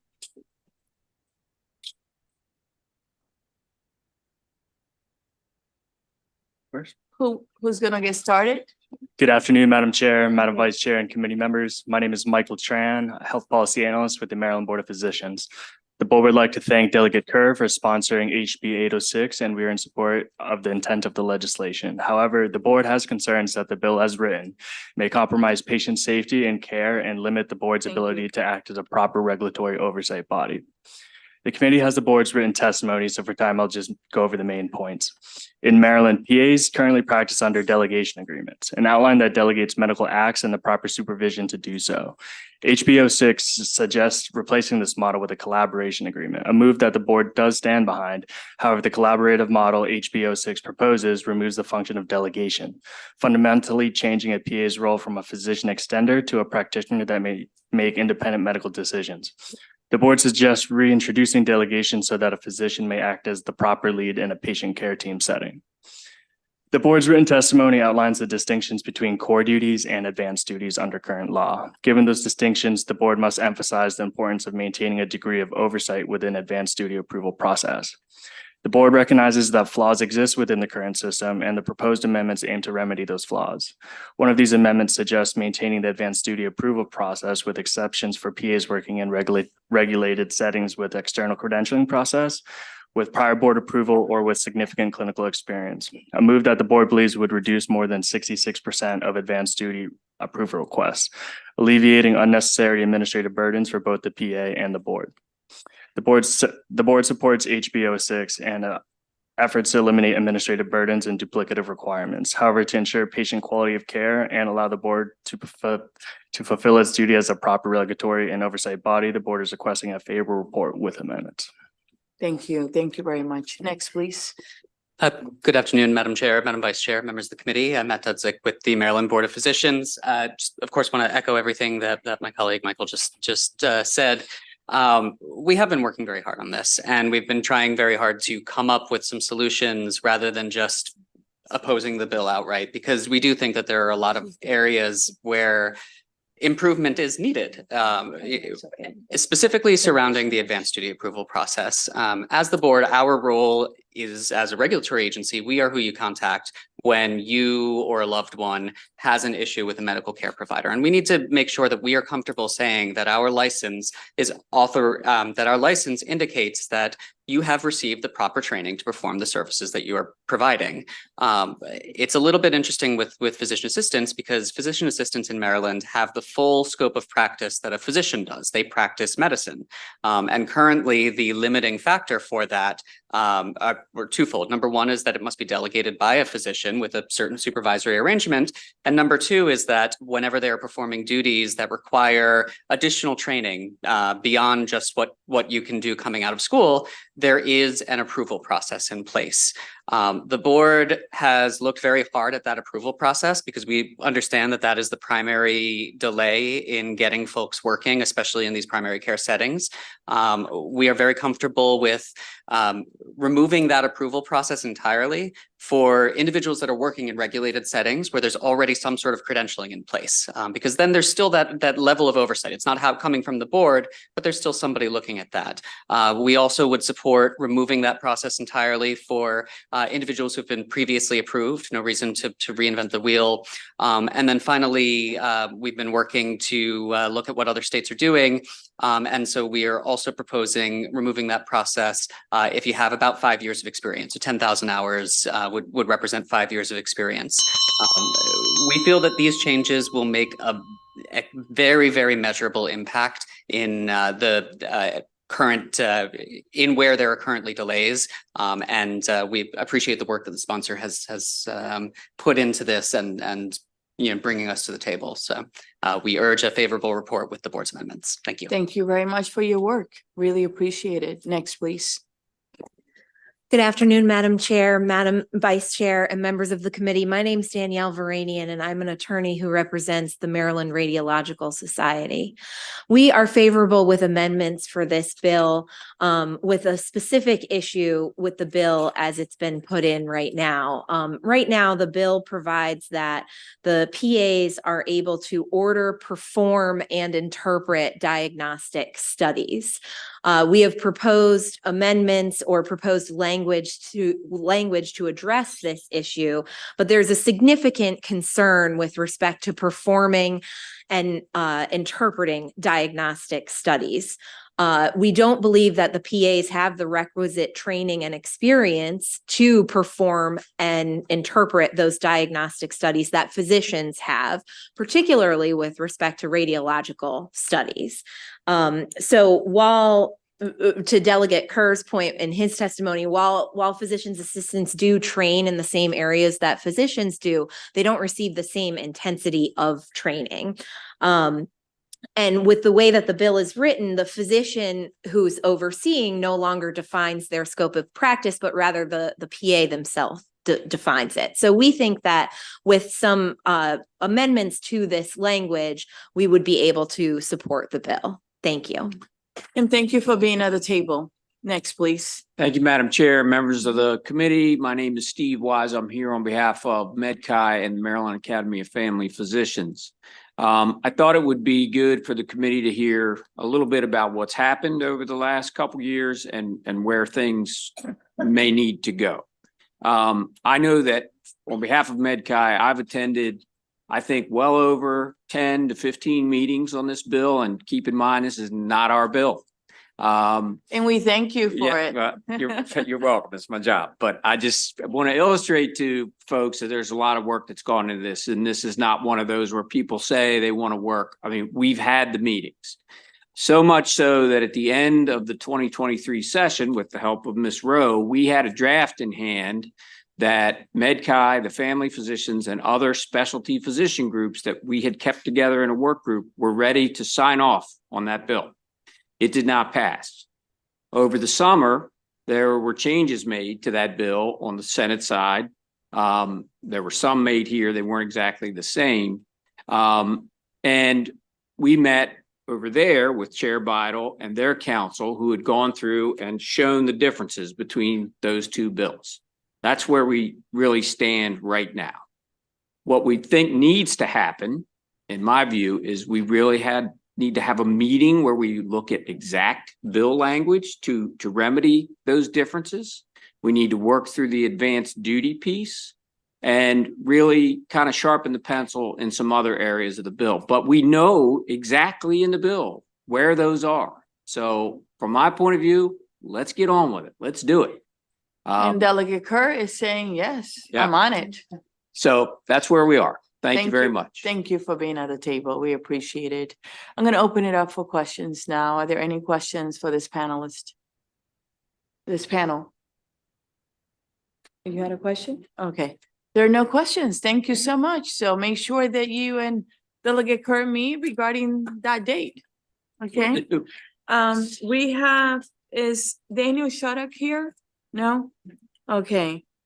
How about, let's go to virtual witnesses. Good afternoon.